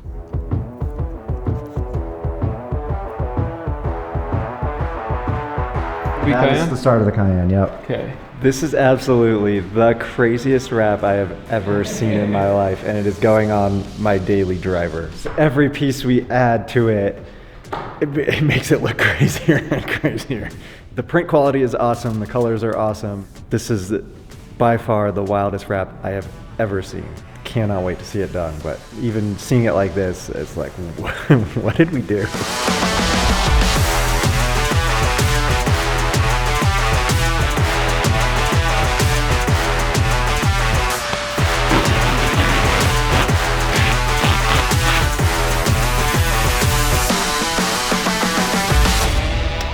That was genuinely cool. I don't know how I expected you to do that and how that would work, but that was way cooler than I thought. First panel of the wrap is done and it is looking wilder than I could have ever imagined. I'm gonna get out of here, let Cody do his thing, and we'll check in a couple of days and see how it's looking. Thank you. Yeah, man. Thank you. While Cody wraps the Cayenne, we're going to be busy working on the Baja Miata. That one's going to SEMA as well, and getting a sick wrap from WePrint Wraps. The transformation on this thing is going to be insane, but that'll be a separate video, so make sure and subscribe so you don't miss it. I haven't seen anything. Like, I didn't open the box with the wrap in it, like literally nothing. So this is like, I've gone from nothing to I'm going to see the whole thing. Like, I'm so stoked. Truck wrap reveal coming right now. Oh my God, dude. What? Oh my God! It's so sick! Are you kidding me, dude? The wildest possible thing we could have done to a Porsche truck. This looks unbelievable. I'm through the moon. Before it just kind of looked like a weird ridge line, and now you're like, this is something special. We couldn't have done a wilder thing if we tried. Like literally, it's a Monster Energy monster attacked a purple cheetah and then got struck by lightning in the 80s. That is what we've done here. Absolute lunacy. Now everyone in the world is gonna know about the Rad Factory when we drive down the street. As long as looking at it, they are able to read it and they don't go into like a seizure from epilepsy, they'll totally know this is the Rad Factory. Looks like we got one panel left. We got to finish up the hood, then we get to start on the Miata. Oh, the A-pillar is my favorite. Like, I don't know why, but that is just so dope. Living inside of one of those Bang energy cans. Like, that's what this feels like. Shout out to WePrintWraps.com for making this happen. We literally couldn't have done it without them. They knocked it out of the park. Like, this is the wildest Porsche truck of all time. It looks unreal. I've not stopped giggling like a kid since I got it. All right, I can't wait to get it out in the sun and really see what it's gonna look like. Gotta give a huge shout out to WePrintWraps.com for the insane design. And of course, Cody at 99 Wraps for nailing the install. This thing looks incredible. Absolutely couldn't be more stoked on it. If you're in Colorado and need to change the look of your car, make sure and hit up Cody, 99wraps.com. You can do normal stuff too. You definitely don't need to go this crazy. My wife Layla has not seen the new car that's going to be parked in front of her house from now on. So we're gonna reveal it to her right now. Forgot about that when we went this hard. She's pretty supportive, but this might be a little over the top. It really hit me like, oh, Dylan has to drive this every day. Wow! That's just pretty cool. Yeah, you like it? Yeah. Are you excited to have this parked in front of our house from now on? I don't know about that one. Well, the good news is we got you a matching wrap for your car. I would not want that. So I have to like write in this? Is this gonna be our date night car? Layla does not want to be seen in the car? Is that what I'm hearing? I feel like this is a business only car. Wait, but she just said we need a date night car, so she just gave me permission to buy a new car? What? This is the best day ever.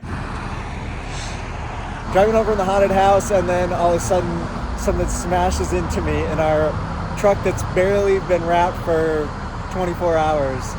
Something smashes into me and I go spinning, and luckily didn't roll it, kind of counter steered out of it. Did 2 full spins and survived. All right, it's the next day, back at the scene. It's really loud here, so I'm not gonna go into full detail. We'll get it back to the shop and reevaluate. At least my jack-o'-lantern is okay. This is kind of the first time I'm hearing the full story. I wasn't there when this happened. Dylan, how did this crash happen, dude? For those of you that have watched the whole series, you know that this is my actual daily driver. Like, some of you might say, why are you taking your SEMA car to a haunted house in the middle of the night? Because it's my only car. The shipbox Miata doesn't have lights, so we can't take that one. So I had to be driving this one. 11 o'clock at night, less than 36 hours after the wrap was finished, just cruising in my lane, 75 miles an hour. All of a sudden, I hear a bang and I'm going sideways, just full 360. And my first thought is, please don't roll it. Please do not roll. And then my second thought, I see the 2 other cars spinning out, lots of tire smoke. One of them smashes into the concrete barrier. It's like a 4-foot concrete median. He smashes into that. I'm like, oh no, don't hit that. So I did 2 full spins, but at starting the second one, my brain kind of instincts kicked in of drifting, and I was able to like re-correct, just like come out of the drift, then face the right direction, and I immediately felt I had the flat tire, but was able to pull off to the side. I don't even know if I took a second to like evaluate. My first thought was anger. I thought there were street racers like screwing around and going too fast and smashed into me. The guy that hit me was in a white Elantra, I believe. He was smashed into the barriers, like car totaled, all the airbags. He's like a 20-year-old kid. He gets out of his car. He's just like, oh man, I'm so sorry. My tire blew and just completely lost control. All I know, it was way scarier than the haunted house we were coming from. You guys, this is straight up the craziest part of all this. You did 2 full spins at 75 miles an hour, hardcore contact at very high speeds. What's our damage look like? Very thankful for everything, that everyone involved was okay. I'm okay. Truck seems to be okay. The car initially contacted our steel bumper right here, so we got some scuffs right here. It was like a police pit maneuver from America's Most Wanted. He pit maneuvered me right here. I go into the spin, and somehow we have a gouge in our brand new WePrint wraps right here. Yeah, the bumper's not great. Yeah, it definitely misaligned our plastic bumper, and then our body lines are kind of messed up. It absolutely shredded this wheel and tire, and we can't go to SEMA with mismatched wheels and tires, so we're gonna have to get new ones, and that just adds to the expense list of this build. We wanted new wheels and tires anyway. This is not how I pictured that going. Crazy thankful this isn't just an instant write-off. Like, as soon as Dylan told me, hey, good news, bad news, I'm okay, got in a crazy wreck, I thought the car was done for. The other two cars involved totaled, like destroyed, ruined beyond recognition. Thankfully, our one of one Porsche truck lives to fight another day, and we will make it to SEMA. And we will be getting a much better insurance policy. Really, for SEMA in 4 days, and we have to evaluate the damage done during the crash and make sure this thing is roadworthy to drive 600, 700, 800 miles, something like that. Importantly, it also has to drive back, Dylan. Arguably more important, yes. Mika, quiet on the set. Here's the impact, obviously, and it has misaligned this whole steel bumper, the plastic. We got a lot of misalignment here. Body lines are bad here. We actually had really good body lines going, and then the crash messed it up. Yeah, we got to take this bumper off that we literally put on like a day ago. I think it was honestly the morning of the crash. I'm pretty sure it was Saturday morning we put this on. Oh yeah, it was Saturday for sure. We picked this up at noon on Friday, put the bumper on maybe noon on Saturday, and then 10 p.m. Saturday is when the crash happened. You can't win them all, folks, but you can certainly keep trying, and that's what we're gonna do. I for sure thought it was rolling. Like, you're going sideways at 75 miles an hour down the highway. Like, I mean, it could have been the end of everything. Yeah, but those are thoughts that we're just gonna push deep down, and we're not gonna acknowledge those thoughts, and we're gonna just keep building dumb toys. Unfortunately, I think the only way for us to truly know the extent of what has happened, we gotta take this whole plastic bumper off. Yeah, this is actually like really seriously delaying our SEMA thing, because we were supposed to be installing the lift kit today, and instead we are inspecting damage, and we have no time. That's actually a major issue. The time crunch of SEMA has easily been the craziest part of it. Now we know for next year if we decide to go again. Don't start in September. All right, we've got the bumper off. My guess is that was probably flat once upon a time. Yeah, so you can see right here, that's like nice and flat and smooth shaped. So yeah, you can see that big old dent right there. This whole piece has been moved at least slightly. Yeah, so it's definitely not zero damage. There's a lot to get done today, so let's get to it. I'm assuming this is gonna be messier than I want it to be, so I'm just trying to hedge our bets and make sure that our headliner doesn't get a bunch of black window adhesive on it. We've got some 3M urethane windshield adhesive. We're gonna throw a big old fat glob of it around our window, and hopefully that seals it nice and tight. So far, I'm not seeing a lot of this coming through. It's not a good sign. 2-year-old jar of it. Then there's a very real chance that this is completely bad. All right, round two. Oh God, the other stuff was way too hard. It had expired, so now we're hand squeezing it, and hopefully this isn't an absolute nightmare, which based on the first 2 seconds, it might be.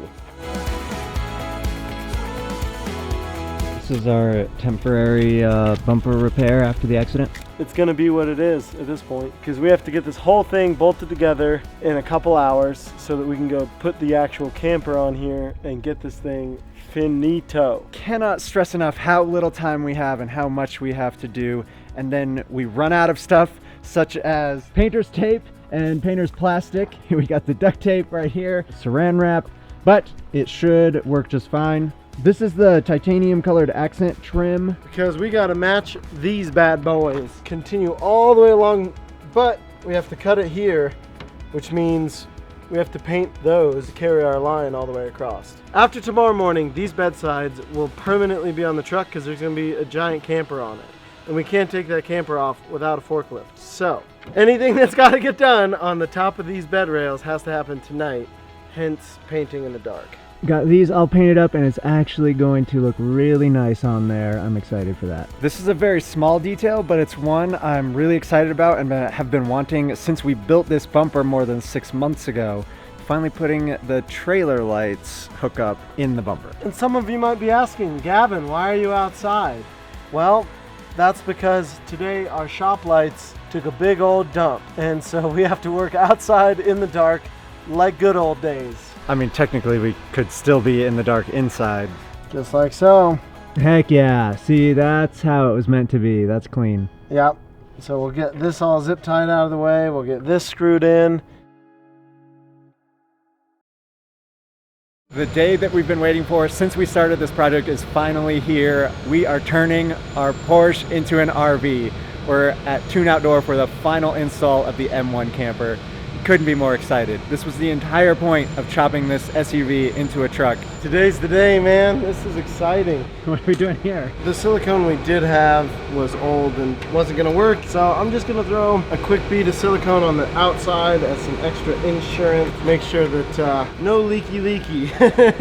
It'd be a real bad day if water got inside this. We'll get it done. He's literally about to forklift this thing on here. We're at the last minute as usual. This is the craziest camper that has ever been on a Porsche. I can guarantee you that. We got the solar power, the black tinted window sides.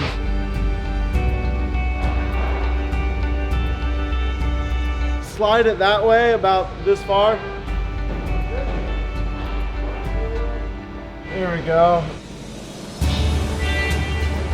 We didn't pre-drill the holes just to make sure they're in exactly the right spot, so we gotta drill it now, and then we bolt it together, and then we have got a camper. Oh, you gotta be kidding me. The drill broke.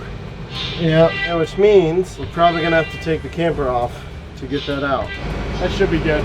Good. There it is, that's our culprit. More minor adjustments. More very minor adjustments.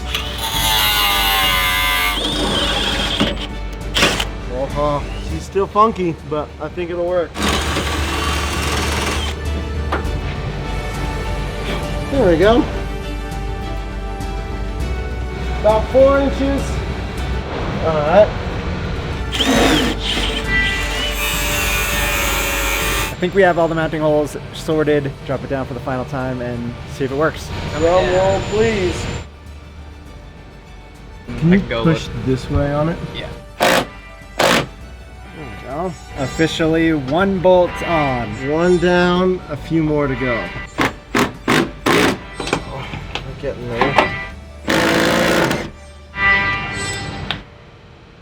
For the first time ever, the forklift is gone and the tune is on the Cayenne. You guys, it looks so good. A cat walked all over it last night. Are we officially bolted? I believe so, my man. All right, our first test drive. Can we drive out of the warehouse? Hey, she moves! This thing is insane. It is a legit Porsche RV. It feels, with this over the top, it definitely feels like you're driving a motorhome. Dude, That's so funny. sick. That's the funniest thing we could have done. The weirdest part is it just looks fine. Like, that's what blows my mind. It's not squatting super bad. The feeling is pretty surreal. Like, the two of us are pretty normal dudes. Yeah. We did some goofy, funny projects before this. And then all of a sudden, an idea pops up to create a Porsche RV. Nobody thought we could do it this well, and Including us. including us. And I'm just so proud of what we accomplished. I mean, it's pretty freaking cool how far we've come in less than 3 months. Look at how much room there is there. Dude, this bed is hilarious. The pop-up is next level. It's so tall. I don't know what we've done here, you guys, but thanks for following along. Huge shout out to Tune for believing in us from the beginning. They wanted to partner with us when this was just a chopped up little piece of junk, and now look at it. It couldn't be better. Cutting a Porsche in half is fine or whatever, but without this, it wouldn't have been worth it. And can't be any more grateful for you guys. First highway trip with the Tune, how did it drive? It was amazing. It was quieter than my Tacoma with the original Tune camper from the 70s. I'm pretty jealous, that's for sure. It's quiet, it's smooth, it drives just fine. You forget that you're in an RV.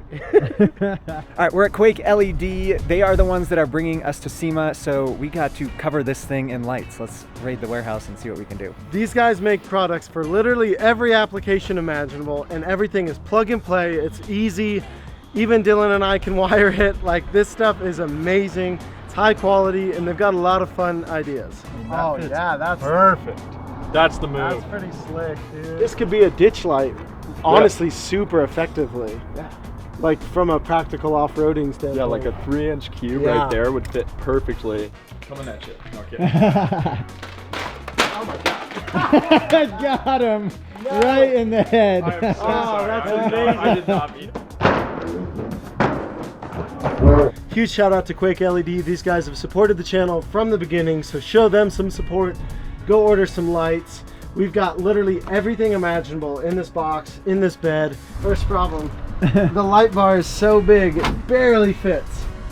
Hey-o, but it Look did at that. fit. It's so big. Like, is it semi-truck? Semi-truck? Like one of those big box things. The bed is big enough for the 3 of us. Like, we wouldn't even touch each other. Like, I've never owned a bed this size. That might be nice, but I'm not into that. Oh yeah. Dude, that's pretty damn cool. That's so sick. I wish I had this in my truck when I go track. Dude, right? That's literally why we got it. Built-in seats, dude. Oh yeah. Oh, so you It's can like a perfect take tent. all the buddies and just Yeah, dude. Exactly, bro. And then have a table, and we can just be sitting here gambling. Come on, you can do it. Good girl. Close. Look at that. 4 adults and a dog in the back of the Chilling. tune, and we're fine. Like, that's comfy. What are you guys looking There's at? just like a slight warp in the glass. You just look at I got a bunch of these different weld-on light bar tabs, which are super dope. Bang out 4 of those. That's so sick, dude. Yeah. We're gonna pause on the lighting, and we're gonna go ahead and try and figure out the suspension. Good thing it's 35 degrees outside. The badge. Dude. Now is the time we've been waiting for. We get to put our AKI Overland lift kit on. These guys are awesome. They're from Australia, and they shipped us these cool spacers. We've got 2.5 up front, and we've got 3 inches in the back to adjust for our squish. We're just gonna bolt this top hat on, and then this hat goes on top of this, and you bolt it all back in, and that's your lift.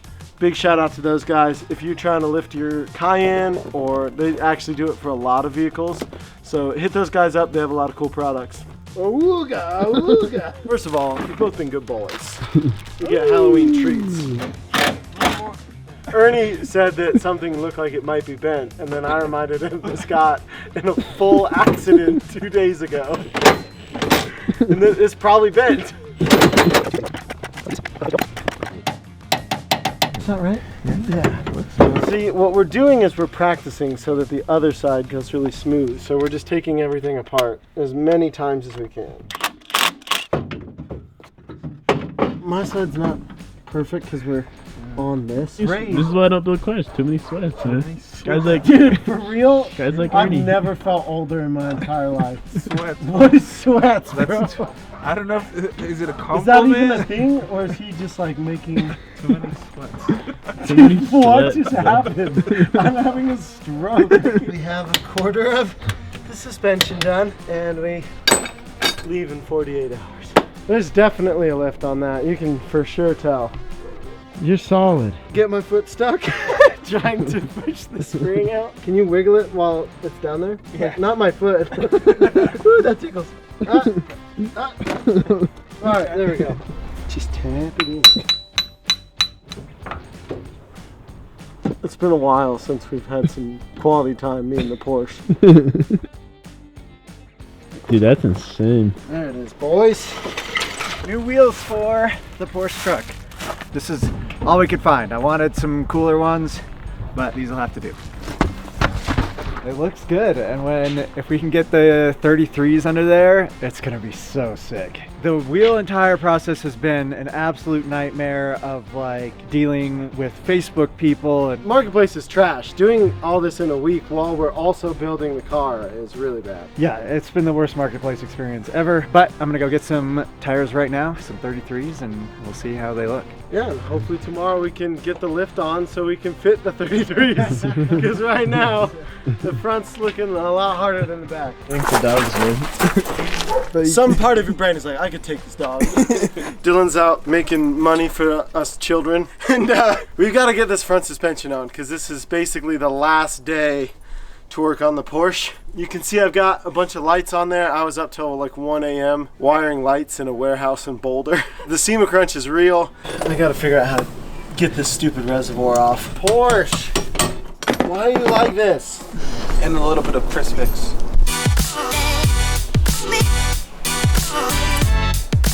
We finally figured it out. Now let's see if we can fish this strut out. Take off the suspension. There's no videos about it. And the people that know how to do it keep it a secret.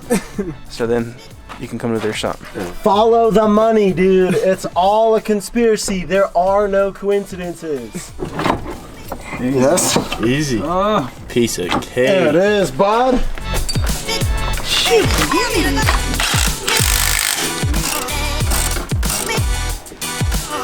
This thing is heavy. I'm pinching the nuggies.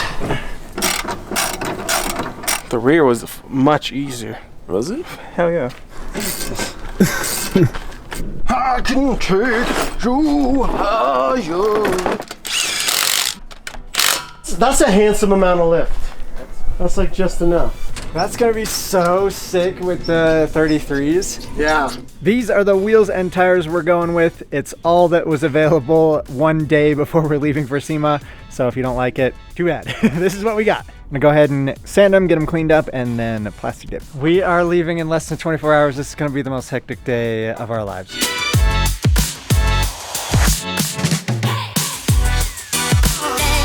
All right, we got the first 33 on there. How bad is it gonna rub? It looks freaking sweet. It looks awesome. I'm hoping it just rubs a little tiny bit. We're gonna hit this little plastic piece. I mean, it's very close. Yeah. I don't think it will. No. And that, ladies and gentlemen, is why we buy used tires.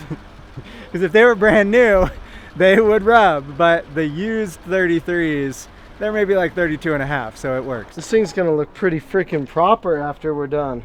I will say I'm very disappointed in the plasti dip and would not recommend doing that for your SEMA build. If you only have half of an afternoon and a budget of almost zero, plasti dip is great. All right, the cardboard's out, and that means it's time to put a skid plate on the old bumper here. We welded our light tabs so we can have an even more insane amount of Quake LEDs on this thing. This, though, is going to protect all of our radiator and our bits and bobbles from getting destroyed when we're ripping around, finding cool campsites. The final piece of the puzzle is going on there. This thing has been an incredible journey. We are an hour away from leaving to SEMA and bolting on the skid plate. It's about par for this project to still be bolting stuff on. That's the most overlandy thing I've ever seen, dude. Unnecessary colors, check. A bunch of gear that we'll probably never use, check. Big wheels and tires, check. About to take it untested across the country on a road trip, check. This is absolutely the coolest thing we could have ever done. From an idea about 6 months ago to starting chopping the Porsche 3 months ago to leaving for SEMA right now. What a journey. I literally get cross-eyed looking at this. Like my brain is just like, because it remembers every step of the process. And to see it here now, especially like the matching freaking traction board, like it looks way too good. Every time I look at it, I'm aware it was just in a crash. Like there's too much going on for my brain to just enjoy it. It came out really good. The tune makes all the difference. It's literally the perfect camper. I hate my wilderness now, which is a bummer because I love that thing until a week ago when we got this. Huge shout out to those guys. This project would have been so-so, but with the camper, it is truly incredible. We had such great partners on this project, we could not have done it without them. Huge shout out to Tune Outdoor, Quake LED for the amazing lights and the ones bringing us to SEMA, We Print Wraps for the incredible wrap, and 99 Wraps for installing it, AKI Overland for the lift, Open Road for the awning, and of course Onyx Off-Road for keeping us on track. Last but not least, we could not have done it without you guys watching, following along on the build, leaving positive comments. Just meant so much to us. We're loading up for SEMA. Make sure and tune in for that video and stay rad.